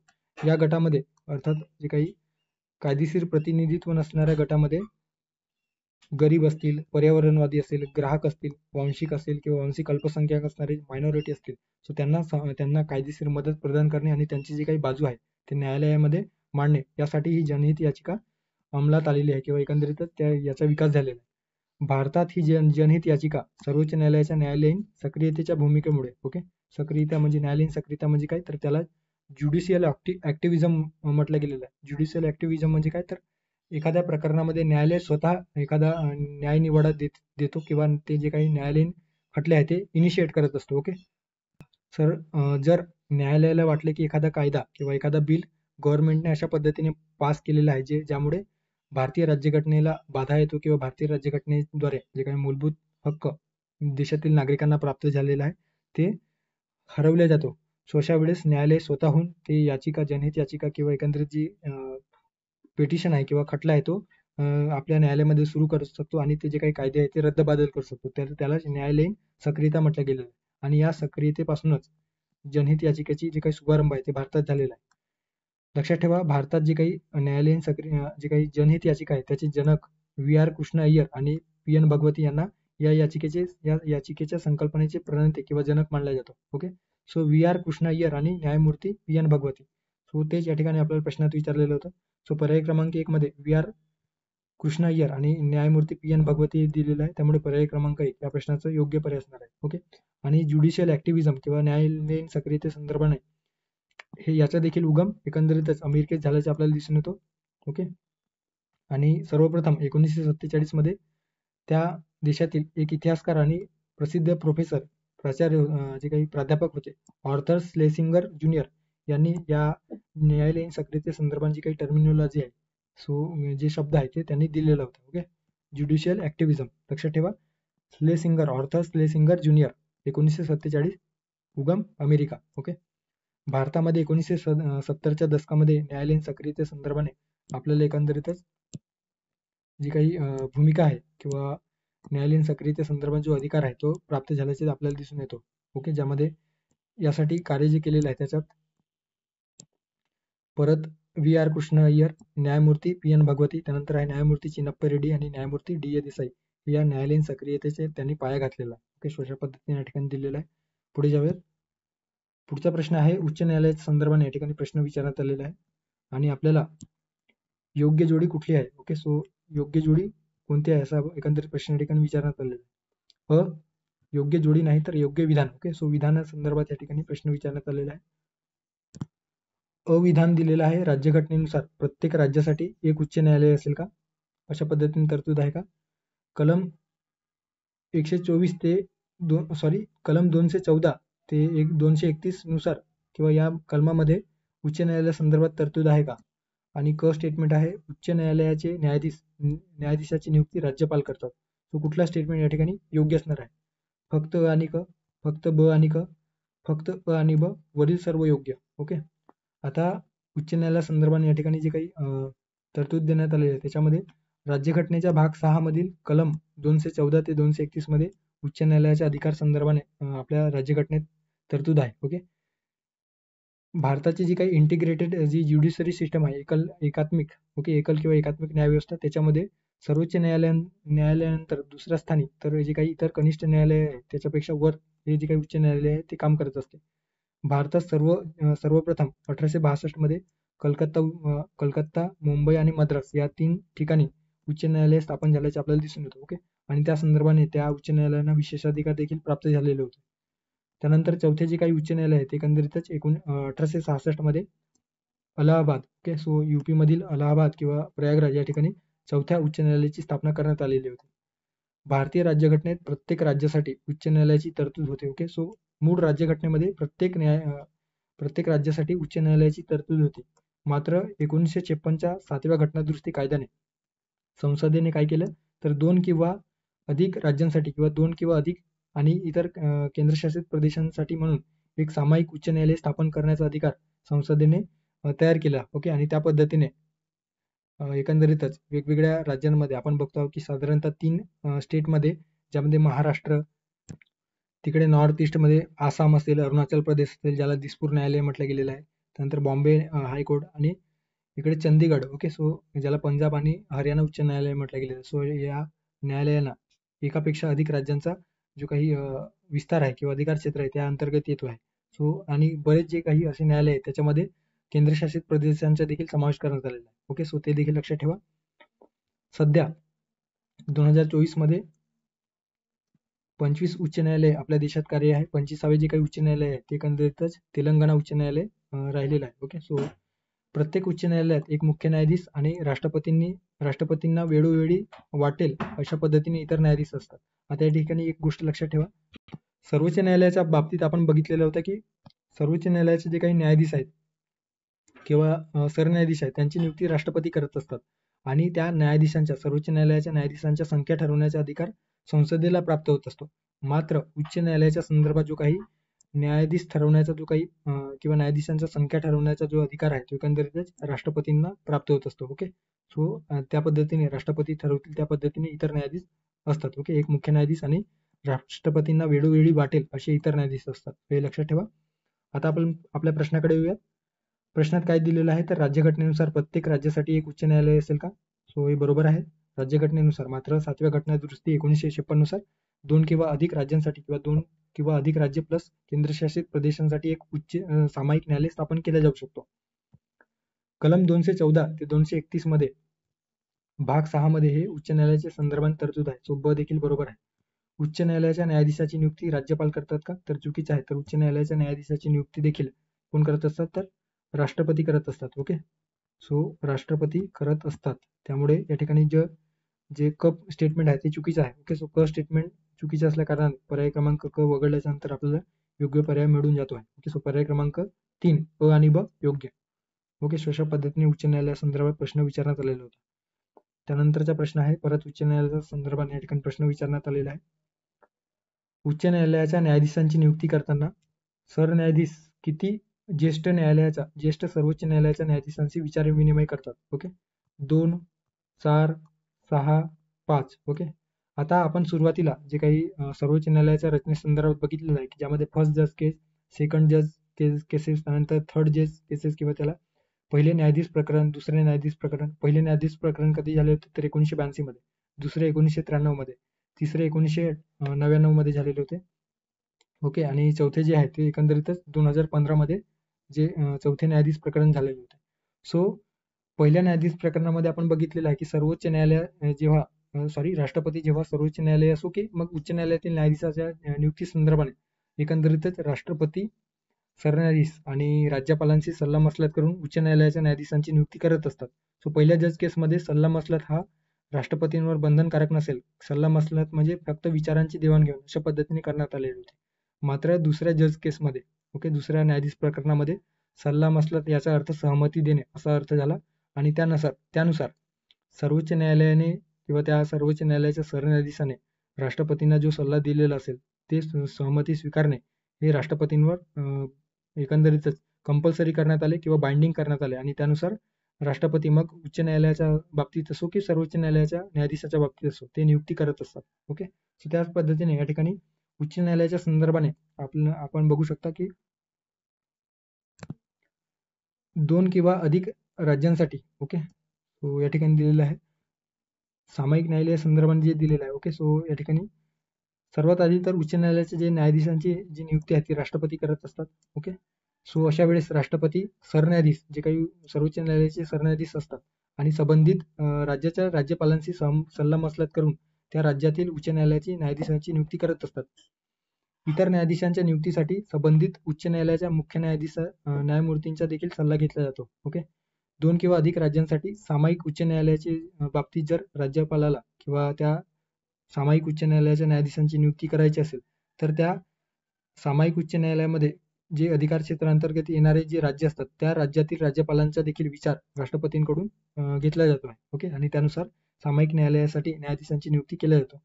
दुसऱ्या न्यायाधीश प्रकरणामध्ये सर्वोच्च न्यायालयाने दिलेला निर्णय सरन्यायाधीशांशी मतांशी सरन्यायाधीशांच्या मताशी सुसंगत असल्याशिवाय उच्च न्यायालयाच्या न्यायाधीशाची नियुक्ती करता येणार नाही, अशा पद्धतीने या ठिकाणी दिलेलं आहे. थोडक्यात दुसऱ्या न्यायाधीश प्रकरणामध्ये जे 1993 मध्ये झालेले आहे. ओके, सो यामध्ये काय म्हटलेले आहे तर सर्व सरन्यायाधीशांनी एखाद्या न्यायाधीशाच्या नियुक्ती संदर्भाने उच्च न्यायालयामध्ये आणि न्यायाधीशाची नियुक्ती करावी अशा पद्धतीने जर सल्ला किंवा विचार जर राष्ट्रपतींकडे सादर केलेला असेल तरच राष्ट्रपती त्या व्यक्तीची निवड करू शकतात किंवा नियुक्ती करू शकतात. अदरवाईज राष्ट्रपती ते करू शकत नाही. तृतीय न्यायाधीश प्रकरणामध्ये मात्र ते अधिक विस्तृत करण्यात आले आणि यासाठी सर्वोच्च न्यायालयाचे 2 ज्येष्ठ न्यायाधीश राष्ट्रपती एकंदरीत सर्वोच्च न्यायालयाचे 2 न्यायाधीश प्लस सरन्यायाधीश असे 3 आणि राष्ट्रपतींना हे तिघे मिळून सल्ला देतील एखाद्या न्यायाधीशाची नियुक्ती उच्च न्यायालयामध्ये करण्यासाठी, ज्याला कॉलेजियम पद्धती म्हटलं गेलेलं आहे. ओके, सो कॉलेजियम पद्धतीमध्ये 2 ज्येष्ठ न्यायाधीशांचा विचार करून सर्वोच्च न्यायालयाचे जे काही सरन्यायाधीश असतात ते आपला जो काही विचार आहे तो राष्ट्रपतींकडे सादर करत असतात. ओके, सो लक्षात ठेवा. पहिल्या स्लाइडमध्ये देखील आपण हे बघितलेलं आहे. ओके, सो ते तुम्ही परत जाऊन बघा, सो तुम्हाला कळेल. 2014 मध्ये परत हे आपण या ठिकाणी रिपीट करतो आहोत, जे 99वी घटनादुरुस्ती कायदा आहे आणि राष्ट्रीय न्यायिक नियुक्ती आयोग आहे ते देखील 2014 जे मध्ये तयार करण्यात आलेले होते ते 2015च्या चौथ्या न्यायाधीश प्रकरणामध्ये ते रद्द करण्यात आले आणि दोन्ही संस्थांना किंवा कायद्याला घटनाबाह्य किंवा अमान्य केल्याचं आपल्याला दिसून येतो. ओके, सो लक्षात ठेवा या ठिकाणी 2 ज्येष्ठ न्यायाधीशांचा सल्ला घेऊन जे काही सर्वोच्च न्यायालयाचे सरन्यायाधीश असतात ते राष्ट्रपतींना उच्च न्यायालयाच्या न्यायाधीशाबाबत विचार विनिमय करत असतात. सो पर्याय क्रमांक 1 2 न्यायाधीश या प्रश्नाचा योग्य पर्याय असणार आहे. ओके, पुढे जाऊयात. पुढचा प्रश्न आहे खालील चुकीचे विधान ओळखा. एकंदरीत चुकीचे विधान या ठिकाणी विचारण्यात आलेले आहे. उच्च न्यायालयाच्या न्यायाधीशाचा कार्यकाळ 62 वर्षाचा असतो. ब आहे सर्वोच्च न्यायालयाच्या न्यायाधीशाचा कार्यकाळ 65 वर्षाचा असतो. त्यानंतर आहे क राज्यघटनेत न्यायाधीशाचा पदावधी सांगितलेला नाही. ओके, फक्त अ आणि क, फक्त क, फक्त अ आणि क. ओके, सो अ आणि ब पाहिजे होतं. नंतर आहे वरीलपैकी कोणतेही नाही. ओके, सो चुकीचे विधान या ठिकाणी आपल्याला विचारलेलं आहे. सो न्यायाधीशांचा जो काही कार्यकाळ आहे ते या ठिकाणी दिलेला आहे. एकंदरीतच आपल्या भारतीय राज्यघटनेत सर्वोच्च असो किंवा उच्च न्यायालय असो त्या उच्च न्यायालयाच्या न्यायाधीशांच्या कार्यकाळाविषयी कुठलाही जी काही तरतूद आहे ती केलेली नाही. ओके, निश्चित केलेलं नाही. त्यामुळे जे क स्टेटमेंट आहे की राज्यघटनेत न्यायाधीशांचा पदावधी सांगितलेलं नाही हे जे काही स्टेटमेंट आहे ते बरोबर आहे. ओके, सो आपल्याला चुकीचं विचारलेलं होतं त्यामुळे क स्टेटमेंट असणारा पर्याय आपण एलिमिनेट करू शकतो. ओके, या ठिकाणी एलिमिनेट झालेलं आहे. या ठिकाणी ब. तथापि मात्र काही जे काही इतर संसदेद्वारे जे इतर कायदे करून सर्वोच्च न्यायालयाचे जे काही न्यायाधीश असतील किंवा उच्च न्यायालयाचे न्यायाधीश असतील तर त्यांच्या संदर्भाने ओके, आणि विशेषतः लक्षात ठेवा या ठिकाणी उच्च न्यायालयाच्या संदर्भाने राष्ट्रपतींशी सरन्यायाधीश सल्लामसलत करून एकंदरीतच उच्च न्यायालयाच्या संदर्भात जे काही कार्यकाळ आहे ते कार्यकाळाचा निर्णय राष्ट्रपतींद्वारे घेतला जातो आहे. ओके, आणि राष्ट्रपतींचा निर्णय अंतिम असतो. हे झालं एकंदरीतच उच्च न्यायालयाच्या संदर्भात. आणि वय जे सांगितलं गेलेलं आहे की किती वर्षापर्यंत ते आपल्या पदावर राहू शकतात उच्च न्यायालयातील न्यायाधीश. सो वयाच्या 62व्या वर्षापर्यंत ते आपल्या पदावर राहतात. सर्वोच्च न्यायालयाच्या बाबतीत लक्षात ठेवा सर्वोच्च न्यायालयाच्या न्यायाधीश हे वयाच्या 65 वर्षापर्यंत आपल्या न्यायाधीश म्हणून पदावर राहू शकतात आणि त्या वयाचा किंवा त्यांच्या वयासंदर्भाने जर प्रश्न उपस्थित झालेला असेल तर तो अशा अधिकाराद्वारे आणि संसदेने दिलेल्या तरतुदीनुसार ते ठरवायचं असतो. ओके, तो थोडक्यात काय तर उच्च न्यायालयाच्या बाबतीत जे काही कार्यकाल किंवा वयासंदर्भात जो काही प्रश्न आहे तो राष्ट्रपती द्वारे दिला जातो किंवा निर्णय जो असतो तो राष्ट्रपती घेत असतात. तर सर्वोच्च न्यायालयाच्या बाबतीत जो काही सर्वोच्च न्यायालयाच्या न्यायाधीशाचा जो काही प्रश्न वयाचा प्रश्न आहे तो संसदेद्वारे सोडविला जातो. ओके. राष्ट्रपतींना पत्र लिहून आपला राजीनामा ते सादर करू शकतात. ओके. सो दोन्ही दोन्ही न्यायाधीशाच्या बाबतीत, ज्यामध्ये सर्वोच्च न्यायालय आणि उच्च न्यायालयाच्या बाबतीत राष्ट्रपतींना ते आपला जे न्यायाधीश असतात ते राजीनामा देऊन आपला जो काही पदावरून दूर होऊ शकतात. सर्वोच्च न्यायालयाचे जे काही न्यायाधीश म्हणून नियुक्त झाल्यावर किंवा दुसऱ्या न्यायालयात बदली झाल्यावर ते आपले पद रिकामी करत असतात. हे उच्च न्यायालयाच्या बाबतीत आहे. ओके. लक्षात ठेवा, उच्च न्यायालयाचे एखाद्या न्यायाधीशाची नियुक्ती सर्वोच्च न्यायालयाचे न्यायाधीश म्हणून झालेली असेल आणि किंवा दुसऱ्या उच्च न्यायालयामध्ये बदली झालेली असेल, सो अशा वेळेस त्याचे पद जे असते संबंधित उच्च न्यायालयाच्या संदर्भात ते रिक्त होत असतात. ओके. आता या ठिकाणी उच्च न्यायालयातील किंवा सर्वोच्च न्यायालयातील जी काही महाभियोग आहे, महाभियोग म्हणजे काय, तर उच्च न्यायालय किंवा सर्वोच्च न्यायालयाच्या न्यायाधीशाला त्यांच्या पदावरून दूर करण्यासाठी जी प्रक्रिया अवलंबिली जाते तर त्याला महाभियोग म्हटलं गेलेलं आहे. सो या संदर्भाने आपल्या भारतीय राज्यघटनेमध्ये काही प्रक्रिया नमूद करण्यात आलेल्या आहे, ज्यामध्ये उच्च न्यायालय आणि सर्वोच्च न्यायालय हे दोन्हीच्या बाबतीत सारखं आहे. ओके. एकंदरीत त्यांचे कारणे देखील सारखं आहे. का केले जातो? ओके. सो उच्च न्यायालयाच्या न्यायाधीशाला सर्वोच्च न्यायालयाच्या न्यायाधीशाप्रमाणेच आणि त्याच आधारावर ते दूर करता येतो. ओके.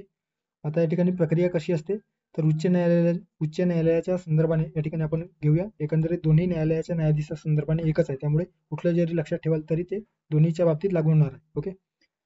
सो उच्च न्यायालयाच्या न्यायाधीशाला राष्ट्रपतींच्या आदेशाने पदावरून दूर करता येतो. ओके. मात्र अशा हकालपट्टीसाठी अधिवेशनात संसदेचे अभिभाषण राष्ट्रपतींद्वारे सादर झाल्यानंतरच ते हकालपट्टी किंवा ते आदेश जारी करू शकतात. ओके. सो थोडक्यात काय, तर संसदेद्वारे जी काही महाभियोगाची प्रक्रिया जी आहे ती प्रक्रिया संदर्भात जे विधेयक आहे ते पारित झाल्याच्या नंतर राष्ट्रपती त्या सर्वोच्च किंवा उच्च न्यायालयाच्या न्यायाधीशाला दूर करू शकतो. ओके. पदावरून बाहेर काढू शकतो. अभिभाषणाला संसदेच्या प्रत्येक सभागृहाचे विशेष या ठिकाणी अभिभाषण नव्हे तर जे काही प्रस्ताव आहे किंवा ठराव, या ठिकाणी ठराव पाहिजे होता. ओके. सो ठरावाला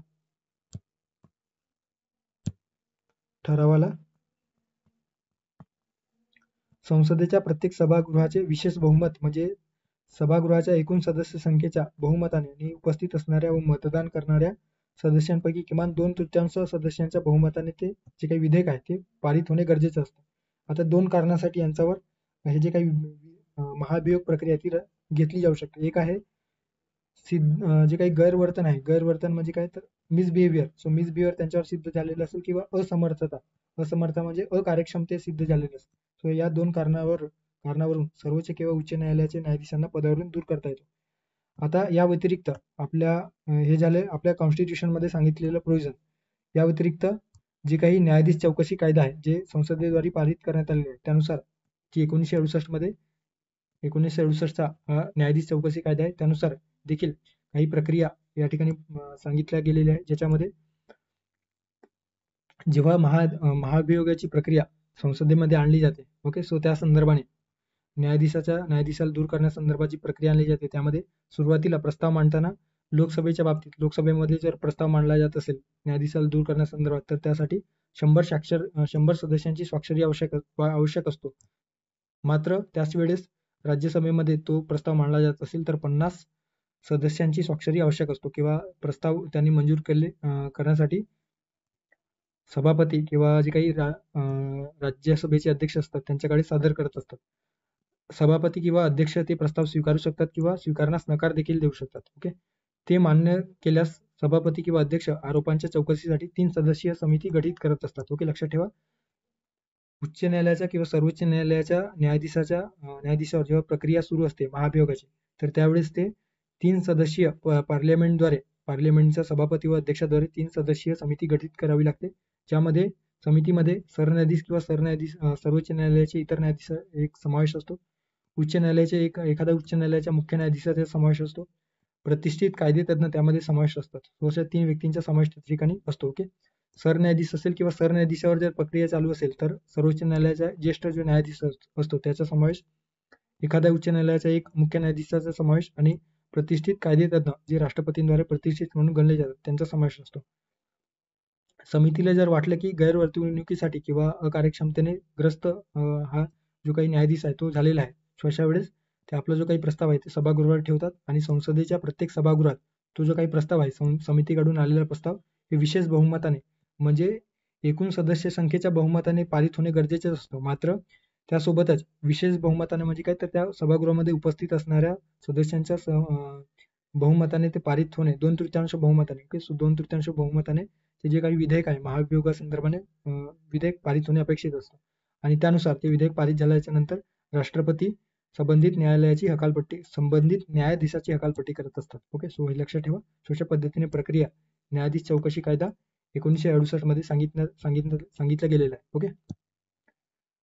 त्यानंतरचा प्रश्न आहे उच्च न्यायालयाचे न्यायाधीशांचे वेतन हे देशाच्या संचित निधीतून दिलं जातं. ब आहे उच्च न्यायालयाच्या न्यायाधीशाचे जे काही निवृत्ती वेतन आहे पेन्शन्स आहेत ते राज्याच्या संचित निधीतून दिलं जातं. ओके. सो कुठलं स्टेटमेंट या ठिकाणी योग्य आहे, आपल्याला योग्य विचारलेलं होतं. ओके.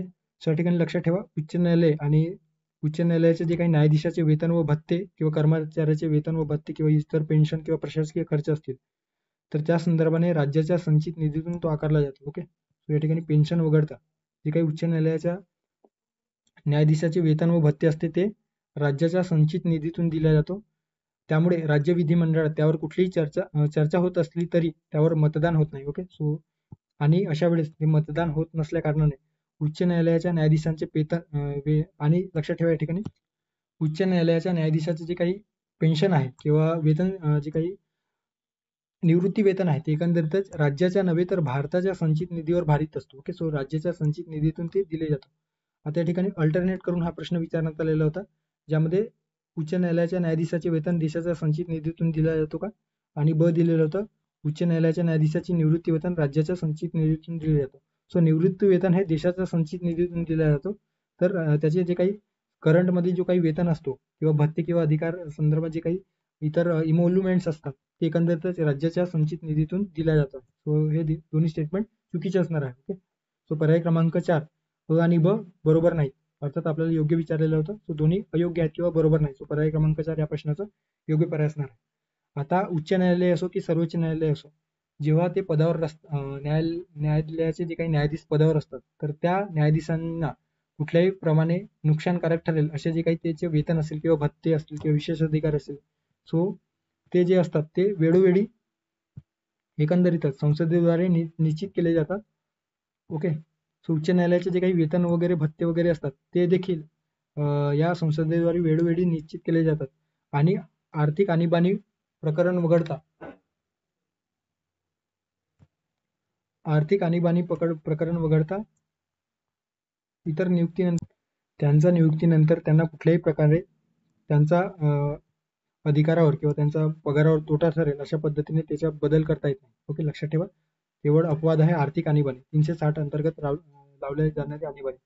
2018 मध्ये उच्च न्यायालयाच्या मुख्य न्यायाधीशाचे जे काही वेतन होते ते एकंदरीतच 2.50 म्हणजे 2.5 लाख रुपये होते आणि इतर न्यायाधीशांचे जे वेतन आहे ते उच्च न्यायालयाच्या संदर्भाने 2.25 लाख रुपये इतके वेतन मंथली त्यांना प्राप्त होत होते. सर्वोच्च न्यायालयाच्या बाबतीत लक्षात ठेवा हे जे काही वेतन आहे ते देशाच्या संचित निधीतून त्यांना प्राप्त होत असतं. 2018 मध्ये सरन्यायाधीशाचे वेतन किती आहे तर 2.80 लाख. ओके. सो 2.80 लाख म्हणजे साधारणतः 2.80 इतके लक्ष रुपये त्यांना महिन्याला प्राप्त होतं वेतन मिळतो आहे आणि जे इतर न्यायाधीश असतात सर्वोच्च न्यायालयाचे त्यांचे जे वेतन आहे ते 2.5 लाख रुपये सध्या आहे. ओके. सो हे लक्षात ठेवा. सो पर्याय क्रमांक 4 या प्रश्नाचं योग्य पर्याय असणार आहे. पुढे जाऊया. पुढचा प्रश्न आता आणीबाणी संदर्भाने या ठिकाणी बघणार आहोत. राष्ट्रीय आणीबाणी जाहीर करताना अंतर्गत अशांतता ऐवजी सशस्त्र उठाव हा शब्द कोणत्या घटनादुरुस्ती कायद्याने राज्यघटनेत समावेश करण्यात आला असा एकंदरीत प्रश्न आहे.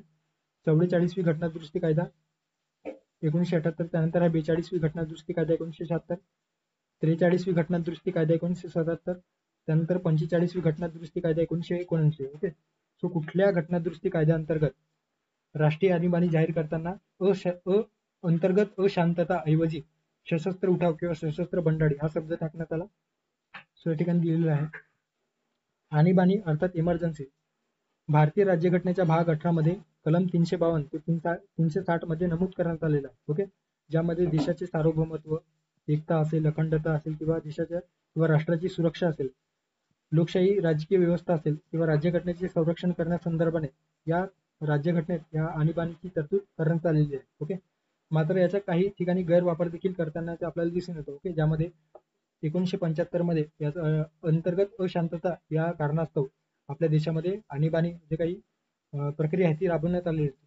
सो हे झाले राष्ट्रीय आणीबाणीच्या बाबतीत. आणि राज्य आणीबाणी ज्याला घटक राज्यातील आणीबाणी म्हटलं गेलेलं आहे, जे 356 नुसार राज्याच्या आणीबाणी संदर्भात आहे, त्याचा तर सर्रास वापर राजकीय कारणास्तव करताना आपल्याला दिसून येतो. ओके. त्या ठिकाणी आणीबाणीचे 3 प्रकार आपल्याला दिसून येतात, ज्यामध्ये राष्ट्रीय आणीबाणी, ओके, जे 352 कलमांतर्गत अंमलात येऊ शकतो, ज्यामध्ये युद्धजन्य परिस्थिती, बाह्य आक्रमण, सशस्त्र बंडाळी, ओके, या कारणास्तव ते आणीबाणी राष्ट्रीय आणीबाणी जाहीर केली जाऊ शकतो. आणि जाहीर कोण करत असतात, तर राष्ट्रपती जी काही आणीबाणी आहे ती जाहीर करत असतात. आता मूळ राज्यघटनेमध्ये राष्ट्रीय आणीबाणी जाहीर करताना जे कारण सांगितलेलं आहे त्याच्यामध्ये युद्धजन्य किंवा बाह्य आक्रमण परिस्थिती हे बरोबर होतं. ओके. मात्र अंतर्गत अशांतता हा जो काही शब्द प्रयोग मूळ राज्यघटनेत होता तो 44व्या घटना दुरुस्ती कायदा 1978 नुसार बदलण्यात आला. कारण 1975ची जी आणीबाणी होती ती या अंतर्गत अंतर्गत अशांतता या कारणास्तव लागू करण्यात आलेली होती. तर या 44व्या घटना दुरुस्ती कायद्याने 1978 मध्ये जी झालेली आहे त्याच्यात शब्द जो आहे तो शब्द सशस्त्र बंडाळी हा अंतर्गत अशांतता या शब्दाला पर्यायी शब्द सुचवण्यात आला आणि त्यानुसार बदल करण्यात आलेला आहे. ओके. आता जर देशामध्ये सशस्त्र बंडाळी किंवा सशस्त्र उठाव होत नाही, म्हणजे शस्त्रांचा वापर करून अशांतता जेव्हा निर्माण देशामध्ये केलं जाईल, त्याच कारणास्तव देशात राष्ट्रीय पातळीवर किंवा राष्ट्रीय आणीबाणी जाहीर केल्या जाऊ शकतो. ओके. आणि अदरवाईज युद्ध किंवा बाह्य आक्रमणासंदर्भाने जे काही आणीबाणी आहे राष्ट्रीय आणीबाणी ते जाहीर केले जाऊ शकतो. राज्य संदर्भाने आपल्या सर्वांनाच माहित असेल, राज्यांमध्ये घटनात्मक व्यवस्थे यंत्रणेच्या अपयशामुळे 356 अंतर्गत जे काही राष्ट्रपती राजवट आहे किंवा ज्याला राज्य आणीबाणी देखील म्हटलं जातो ते राष्ट्रपती राजवट लागू केला जातो आणि त्यालाच घटनात्मक आणीबाणी देखील म्हटलं जातो. ओके. सो नाव लक्षात ठेवा. आयोग आपल्याला कुठल्याही नावाने हे प्रश्न विचारला जाऊ शकतो. ओके. मात्र राज्यघटनेत आणीबाणी हा शब्द यासाठी प्रयोग केलेला नाही. ओके. राष्ट्रपती राजवट किंवा घटक राज्यातील आणीबाणी संदर्भाने या 356 अंतर्गत राज्यातील आणीबाणी हा जो काही शब्द प्रयोग आहे तो केलेला नाही. ओके. सो हे लक्षात ठेवा. आणि तिसरा जो काही प्रकार आहे आणीबाणीचा तो एकंदरीत 360 अंतर्गत आर्थिक आणीबाणी, जेव्हा भारतातील किंवा देशातील आर्थिक स्तरीय आहे किंवा पत पुरवठ्याला धोका निर्माण होतो तर त्यावेळेस लागू केली जाऊ शकते. ओके. सो कलम 360 अंतर्गत आर्थिक आणीबाणी जाहीर केल्या जाऊ शकतो. ओके. सो या ठिकाणी 44वी घटना दुरुस्ती कायद्याने अंतर्गत अशांतता, ओके, अंतर्गत अशांतता ऐवजी सशस्त्र उठाव हा जो काही शब्द प्रयोग आहे तो टाकण्यात आलेला आहे. सो पर्याय क्रमांक 1 44वी घटना दुरुस्ती कायदा 1978 या प्रश्नाचं योग्य पर्याय असणार आहे. ओके. पुढे जाऊयात. पुढचा प्रश्न परत राष्ट्रीय आणीबाणी संदर्भात या ठिकाणी प्रश्न विचारण्यात आलेला आहे. राष्ट्रीय आणीबाणी लागू असताना लोकसभेचा कार्यकाळ किती वर्षासाठी वाढवला जाऊ शकतो असा एकंदरीत प्रश्न या ठिकाणी विचारण्यात आलेला आहे. 6 महिने, 1 वर्ष, 2 वर्ष, 3 वर्ष. ओके. सो लक्षात ठेवा, जी काही आणीबाणी आणि लोकसभा व विधानसभेवर या राष्ट्रीय आणीबाणीचा काय परिणाम होतो. राष्ट्रीय आणीबाणी घोषणा लागू झाल्यापासून, ओके, साधारणतः जेव्हा राष्ट्रपती देशामध्ये राष्ट्रीय आणीबाणीची घोषणा करतात सो अशा वेळेस संसदेच्या कायद्याने, ओके, संसदेच्या कायद्याद्वारे लोकसभेचा जो कार्यकाळ आहे तो एकापेक्षा एका वेळी, ओके, एका वर्षासाठी वाढवला जाऊ शकतो. ओके. सो लक्षात ठेवा, जो सामान्य कार्यकाळ असतो तो 5 वर्षाचा असतो. मात्र राष्ट्रीय आणीबाणी परिस्थितीच्या वेळेस एकाच वेळी, ओके, एकाच वेळी 1 वर्षासाठी वाढवला जाऊ शकतो. आणि असा कितीही कालावधीसाठी वाढवला जाऊ शकतो. ओके. तो किती कालावधीसाठी वाढवला जाऊ शकतो, सो एकाच वेळी 1 वर्षासाठी वाढवला जाऊ शकतो. ओके. सो या ठिकाणी किती वर्षासाठी वाढवला जाऊ शकतो, तर सुरुवातीला 1 वर्षासाठी वाढवला जाऊ शकतो. त्यामुळे पर्याय क्रमांक 2 या प्रश्नाचं योग्य पर्याय असणार आहे. ओके. आता या ठिकाणी थोडा प्रश्नामध्ये एकाच वेळी किती कालावधीसाठी वाढवला जाऊ शकतो असा एकंदरीत त्या ठिकाणी शब्दप्रयोग पाहिजे होता. ओके. मात्र या ठिकाणी आपण ते दिलेलं नाही. तरी पण जे काही असा प्रश्न आला तर एक तर ते कॅन्सल होईल किंवा त्या प्रश्नाचा योग्य आन्सर असणार आहे 1 वर्ष. ओके.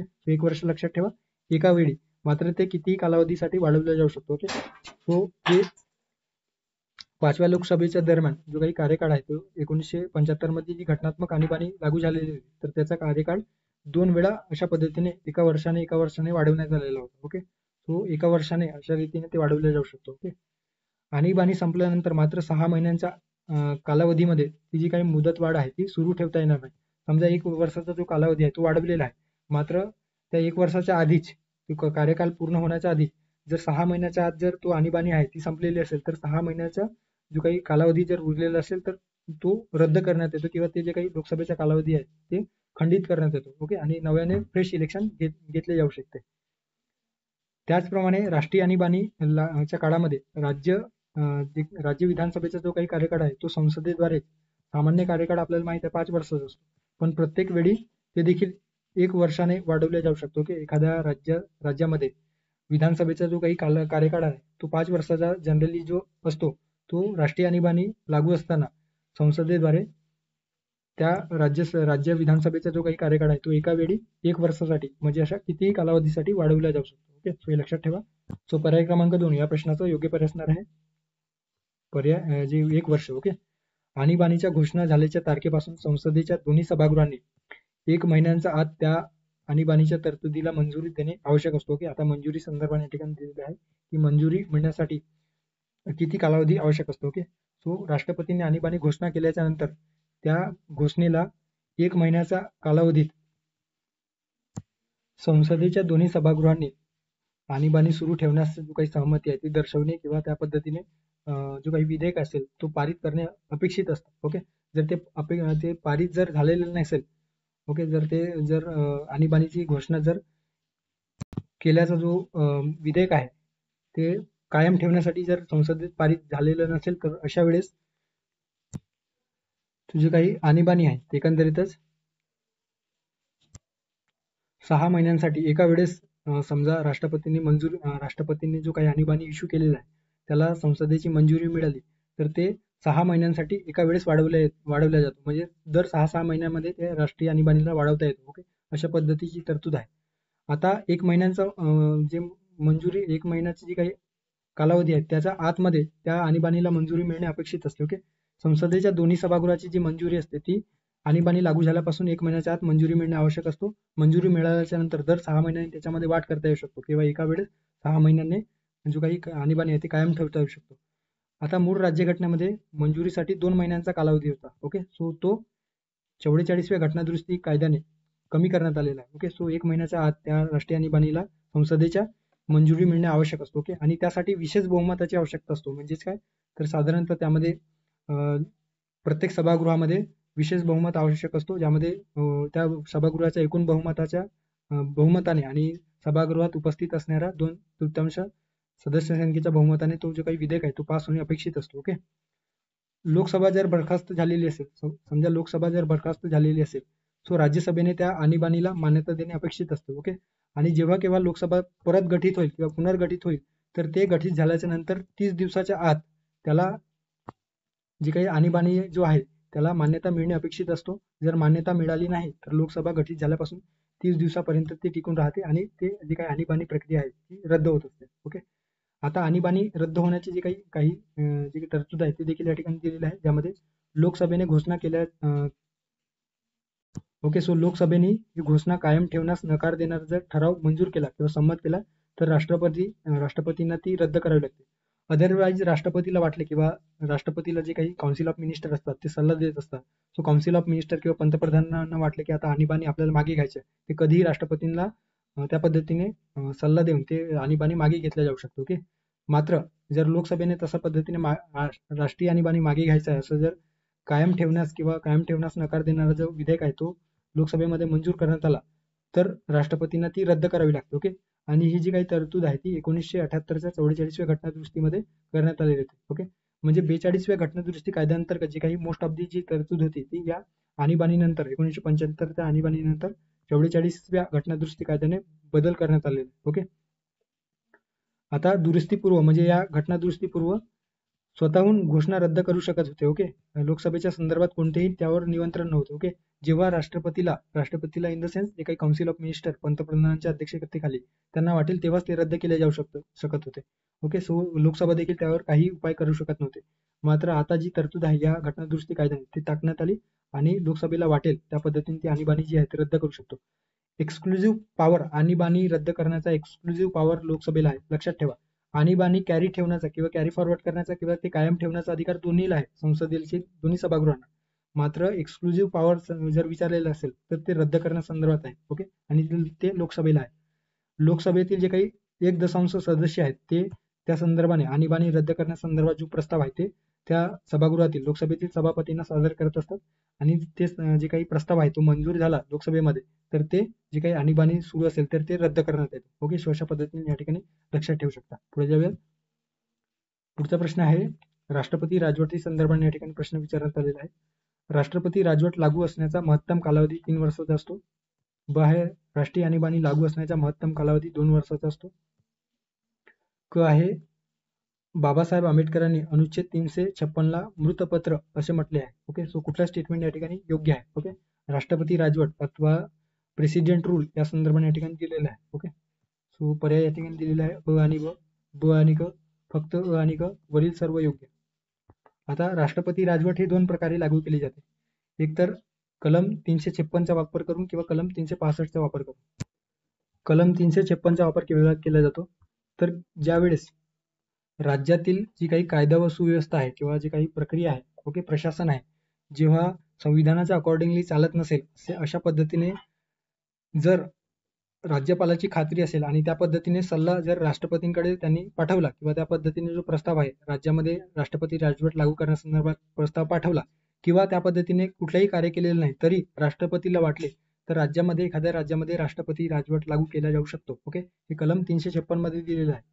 ओके, आणि त्यासाठी कुठल्याही याच्यामध्ये म्हणजे जो काही निर्णय आहे तो कुठल्याही न्यायालयामध्ये उपस्थित करता येत नाही. ओके, आणि 365 जो काही राष्ट्रीय आणीबाणी आहे राज्य आणीबाणी किंवा राष्ट्रपती राजवट ज्याला म्हटलं गेलेलं आहे ते 365 अंतर्गत कशा पद्धतीने लागू केलं जाऊ शकतं तर जेव्हा केंद्र सरकारने किंवा सेंट्रल गव्हर्नमेंटने जो काही डायरेक्शन किंवा निर्देशके जे संविधानासंदर्भात अकॉर्डिंग असेल, ओके, कॉन्स्टिट्युशनली अकॉर्डिंग संविधानाशी निगडीत असणारे जे काही सूचना आहे किंवा निर्देश आहेत ते राज्यांना एखाद्या बाबतीत दिलेले असेल आणि ते राज्य पाळत नसेल, सो अव्यवस्था किंवा अव्यस्त एकंदरीतच घटनेचा भंग किंवा एकंदरीत राज्यघटनेची अवमान म्हणून किंवा अवमान करत आहे अशा पद्धतीने 365चा या ठिकाणी वापर करून त्या ठिकाणी त्या राज्यामध्ये राष्ट्रपती राजवट लागू केला जाऊ शकतो. सो केंद्राच्या सूचनांचे पालन किंवा केंद्राने दिलेल्या सूचनांचा पालन राज्य करत नसेल या कारणास्तव 365 अंतर्गत राज्यामध्ये राष्ट्रपती राजवट लागू केला जाऊ शकतो. ओके, आता राष्ट्रपती राजवटी संदर्भात या ठिकाणी दिलेला आहे, लक्षात ठेवा.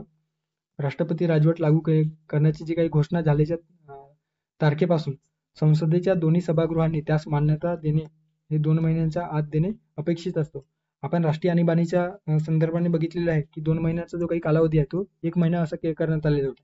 मात्र राज्यात आणीबाणी जेव्हा किंवा राष्ट्रपती राजवट लागू असेल तर त्या राष्ट्रपती राजवटीला कायमस्वरूपी किंवा कायम ठेवण्यासाठी जी काही तरतूद आहे किंवा मान्यता आहे ती संसदेच्या दोन्ही सभागृहांनी 2 महिन्यांच्या आत देणे आवश्यक असतो. ओके, संसदेच्या दोन्ही सभागृहांनी मंजुरी दिल्यास राजवट जी असते, ओके, राष्ट्रपती राजवट जी असते ती 6 महिन्यांसाठी कायम ठेवली जाते. ओके, सो एका वेळेस 6 महिन्यांसाठी ती कायम ठेवली जाते आणि दर 6 महिन्यांनी संसदेच्या मान्यतेने, ओके, दर 6 महिन्यानंतर संसदेची त्याला मान्यता अपेक्षित असतो. असे जास्तीत जास्त 3 वर्षापर्यंत ते वाढवलं जातो आणि 3 वर्षानंतर ते जे काही राष्ट्रपती राजवट आहे ते आपोआप संपुष्टात येतो. ओके, आता आपण याआधी बघितलेलं आहे की राष्ट्रीय आणीबाणी आहे ते राष्ट्रीय आणीबाणी दर 6 महिन्यांनी ते दर 1 महिन्यांनी प्रत्येक वेळी एका वर्षाने ते वाढवता येतं. अशा पद्धतीने कितीही वेळा ते वाढवले जाऊ शकतो. ओके, सो राष्ट्रपती राजवटीच्या बाबतीत प्रत्येक वेळी 6 महिन्यांनी ते वाढवले जाते आणि असे एकूण जास्तीत जास्त 3 वर्षासाठी वाढवले जाते. ओके, आता या ठिकाणी जे प्रश्नात दिलेलं आहे की राष्ट्रपती राजवट लागू झाल्यापासून महत्तम कालावधी म्हणजे जो लिमिटेड टाइम पिरियड आहे तो 3 वर्षाचा असतो का, तर बरोबर आहे, 3 वर्षापर्यंत तो वाढवला जाऊ शकतो.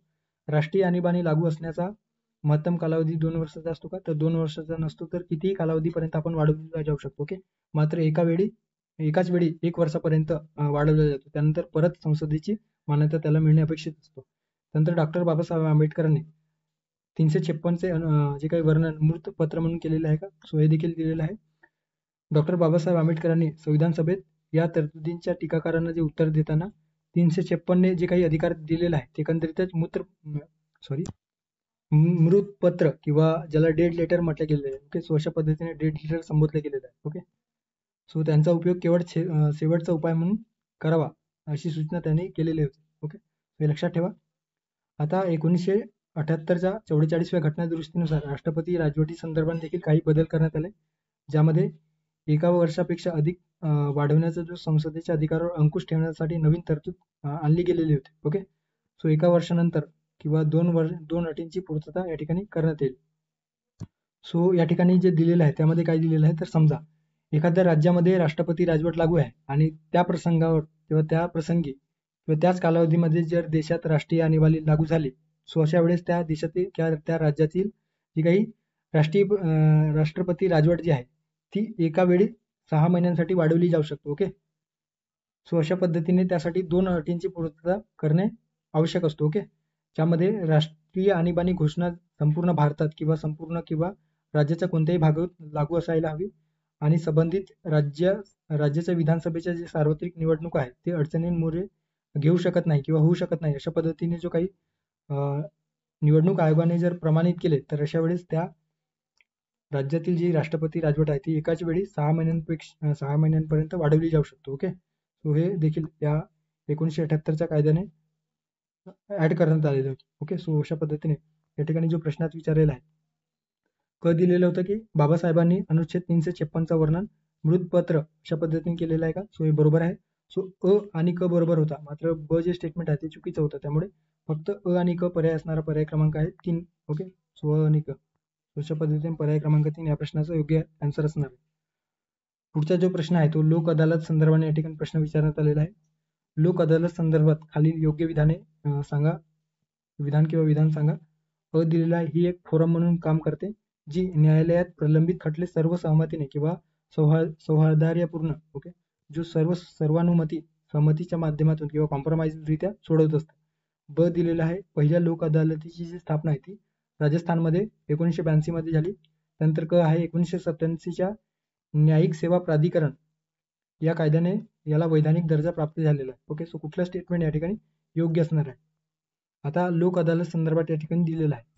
सो लोक अदालत म्हणजे काय तर लोक अदालत हे एक असे व्यासपीठ आहे जे न्यायालयात प्रलंबित असलेले खटले जे अद्याप न्यायालयाच्या जे काही खंडपीठापुढे आलेले नाही किंवा खटल्याच्या पूर्वावस्थेमध्ये आहे, सो असे जे काही खटले असतात किंवा जे केसेस असतात ते सर्व सहमतीने आणि सौहार्दपूर्णरित्या म्हणजे कॉम्प्रोमाइजरित्या ते योग्यरित्या मार्गाने किंवा निकाली काढण्यासाठी किंवा तो जे काही प्रकरण आहे ते सोडवण्यासाठी म्हणून या लोक अदालतीची स्थापना करण्यात आलेली.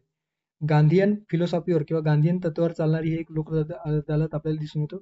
स्वातंत्र्योत्तर काळातील पहिले लोक अदालत जी काही शिबिर आहे ते गुजरातमध्ये 1982 मध्ये गठीत करण्यात आलेले होते. ओके, सो लक्षात ठेवा पहिली जी लोक अदालतीची जी स्थापना आहे एकंदरीतच गुजरातमध्ये 1982 मध्ये गठीत करण्यात आलेली आहे. ओके, विधी सेवा प्राधिकरण अधिनियम 1987 नुसार ज्याला national legal service authority okay so national legal service authority act 1987 नुसार लोक अदालत या संस्थेला वैधानिक दर्जा प्राप्त झालेला आहे. ओके, सो हे लक्षात ठेवा वैधानिक दर्जा 1987 मध्ये नालसा अंतर्गत ज्याला नॅशनल लीगल सर्व्हिस ऑथॉरिटी अशा पद्धतीने म्हटलं जातो. सो त्या अंतर्गत ते प्राप्त झालेलं आहे. ओके, ज्याला न्यायिक सेवा प्राधिकरण कायदा देखील म्हटलं जातो. एखाद्या क्षेत्रासाठी जेव्हा ही लोक अदालत आयोजित करण्यात येतो तर प्रत्येक लोक अदालती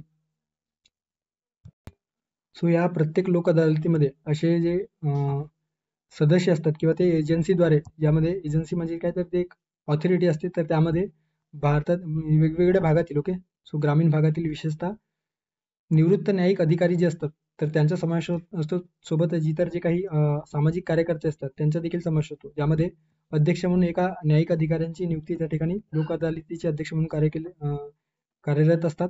सदस्य म्हणून वकील असू शकतात किंवा सामाजिक कार्यकर्त्यामध्ये जे शिक्षक असतील, डॉक्टर असतील किंवा गावातील एखादा ज्येष्ठ व्यक्ती असतील त्याचा देखील समावेश केला जाऊ शकतो. ओके, आता 1987 मध्ये जे काही national legal service authority act होता त्याच्यामध्ये 2002 मध्ये सुधारणा करण्यात आली आणि लोकोपयोगी सेवांसाठी म्हणून परमनंट किंवा कायमस्वरूपी लोक अदालतीची स्थापना करण्यात आलेली आहे. ओके, सो लक्षात ठेवा 2002 मध्ये कायमस्वरूपी लोक अदालतीची स्थापना करण्यात आलेली. सो योग्य विधान विचारलेलं होतं. अ दिलेलं आहे ही एक फोरम म्हणून काम करते जी न्यायालयात प्रलंबित खटले सर्वसहमतीने सोडवते का? सो बरोबर आहे. सौहार्दपूर्ण, ओके. सो कॉम्प्रोमाइजरित्या ते सोडत असते. त्यानंतर आहे पहिल्या लोक अदालतीची स्थापना राजस्थानमध्ये झाली का? तर चुकीचं आहे, ते गुजरातमध्ये झालेली आहे. ओके. सो गुजरात या ठिकाणी 1982 मध्ये झालेली आहे. ओके. सो हे देखील लक्षात ठेवू शकता. एकंदरीत जी काही लोक अदालत आहे ती गांधीयन फिलॉसॉफीवर आहे.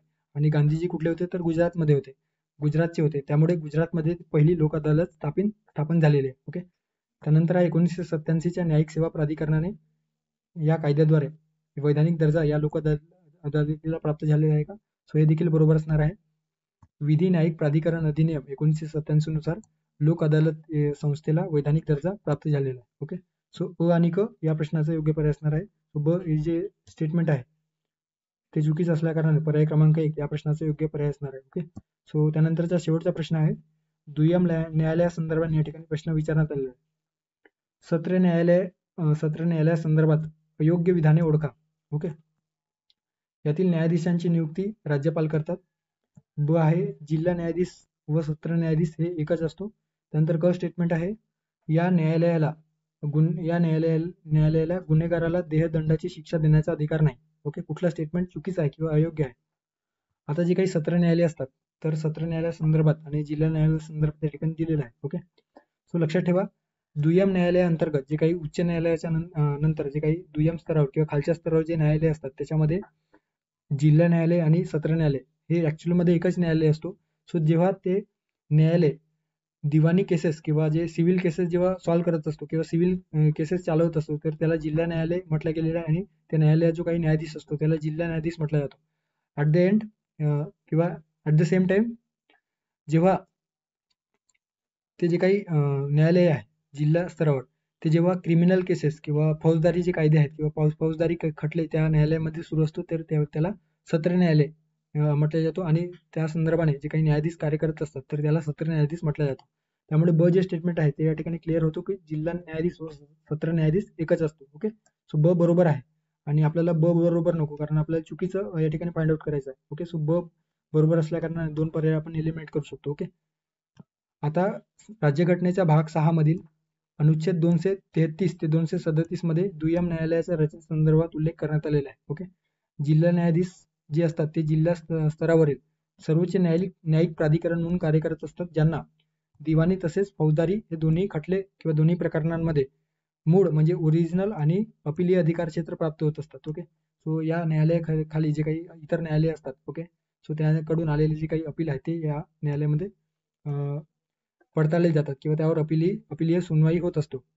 दुसऱ्या शब्दात सांगायचं झालं तर काय, तर जिल्हा न्यायाधीश हेच सत्र न्यायाधीश असतात.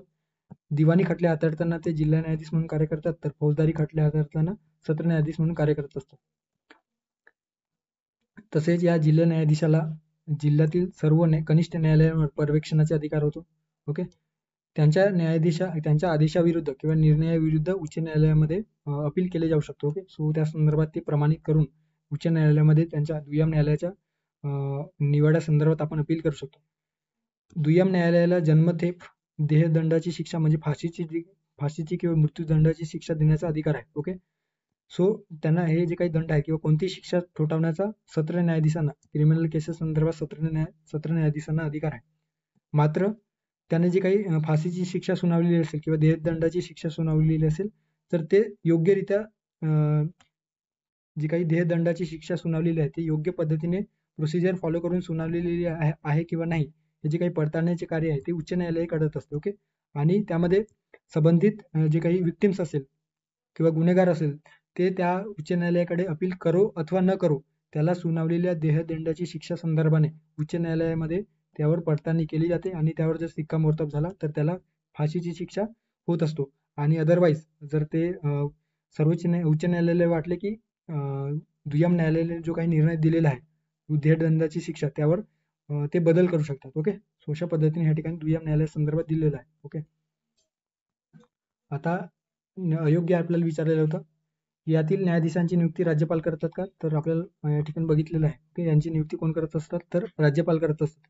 आणि राज्यपाल करताना ओके या ठिकाणी दिलेलं आहे जिल्हा न्यायाधीशांची नेमणूक राज्यपाल हे उच्च न्यायालयाच्या न्यायाधीशाशी सल्ला मसलत करून जे काही मुख्य न्यायाधीश असतात तर त्यांच्याशी सल्ला मसलत करून ते एकंदरीतच या जिल्हा न्यायाधीशाची नेमणूक करत असतात. या पदी होणारी किंवा या पदावर जिल्हा न्यायाधीश पदावर होणारी जी काही व्यक्ती आहेत ती आधीच कुठल्याही केंद्र किंवा राज्य सरकारच्या नोकरीत असता कामा नये. वकील किंवा न्यायिक सेवा म्हणून 7 वर्ष त्याने सेवा दिलेला असावा आणि नियुक्तीसाठी उच्च न्यायालयाने त्याची शिफारस केलेली असावी. ओके. सो अशा व्यक्तीचे ज्या व्यक्तीने वकील म्हणून कार्य करत आहे किंवा 7 वर्ष न्यायिक सेवा त्याने दिलेला आहे, उच्च न्यायालयाने त्याची शिफारस राज्यपालाकडे केलेला आहे आणि तो कुठल्याही केंद्र किंवा राज्य शासनाच्या नोकरीत नसेल, सो त्या व्यक्तीची निवड या ठिकाणी जिल्हा न्यायाधीशपदी नियुक्त केल्या जाऊ शकतो. ओके. आणि कोण करत असतात तर राज्यपाल करत असतात. सो अ स्टेटमेंट बरोबर आहे. त्यानंतर ब हे देखील बरोबर आहे आणि क दिलेलं आहे की देहदंडाची किंवा फाशीची शिक्षा देता येणार नाही. सो क जी स्टेटमेंट आहे त्या ठिकाणी क स्टेटमेंट आपल्याला चुकीचा दिसून येतो. तर त्यांना देता येतो मात्र त्याची पडताळणी उच्च न्यायालय करत असतो. ओके. सो फक्त क या प्रश्नाचं योग्य पर्याय असणार आहे कारण आपल्याला अयोग्य विचारलेलं होतं. सो असे 15 प्रश्न आपण या ठिकाणी बघितलेलं आहे. ओके. सो लेक्चर जर लेंदी झालेलं असेल तर तुम्ही 1.5 किंवा 2च्या स्पीडने हे वारंवार बघू शकता जेणेकरून व्यवस्थित रिव्हिजन होईल. ओके. आता आपण जे काही राज्यसेवा पूर्व परीक्षेसाठी जी क्विज बॅच सुरू केलेली आहे त्या संदर्भाने या ठिकाणी इन्फॉर्मेशन दिलेलं आहे आणि त्या संदर्भात जी काही इत्यंभूत माहिती आहे ते टेलिग्राम चॅनलवर अवेलेबल आहे. ओके. सो तुम्ही डिस्क्रिप्शन बॉक्समध्ये दिलेलं टेलिग्राम चॅनल जॉईन करून त्या ठिकाणी जी काही इन्फॉर्मेशन आहे त्यानुसार तुम्ही बॅच जॉईन करू शकता. ओके. सो 30 डेज बॅच सध्या आपण बघतो आहोत ज्यामध्ये 5 विषय कव्हर करण्याचा रोज 15 प्रश्न असे 5 विषय. सो या ठिकाणी रोज 15 प्रश्न 5 सब्जेक्टवर आपण घेतो आहोत आणि साधारणतः एकंदरीत 5 आठवड्यांची ही बॅच असणार आहे. ओके. सो थांबू या ठिकाणी. भेटूया पुढच्या व्हिडिओमध्ये. थँक्यू. धन्यवाद.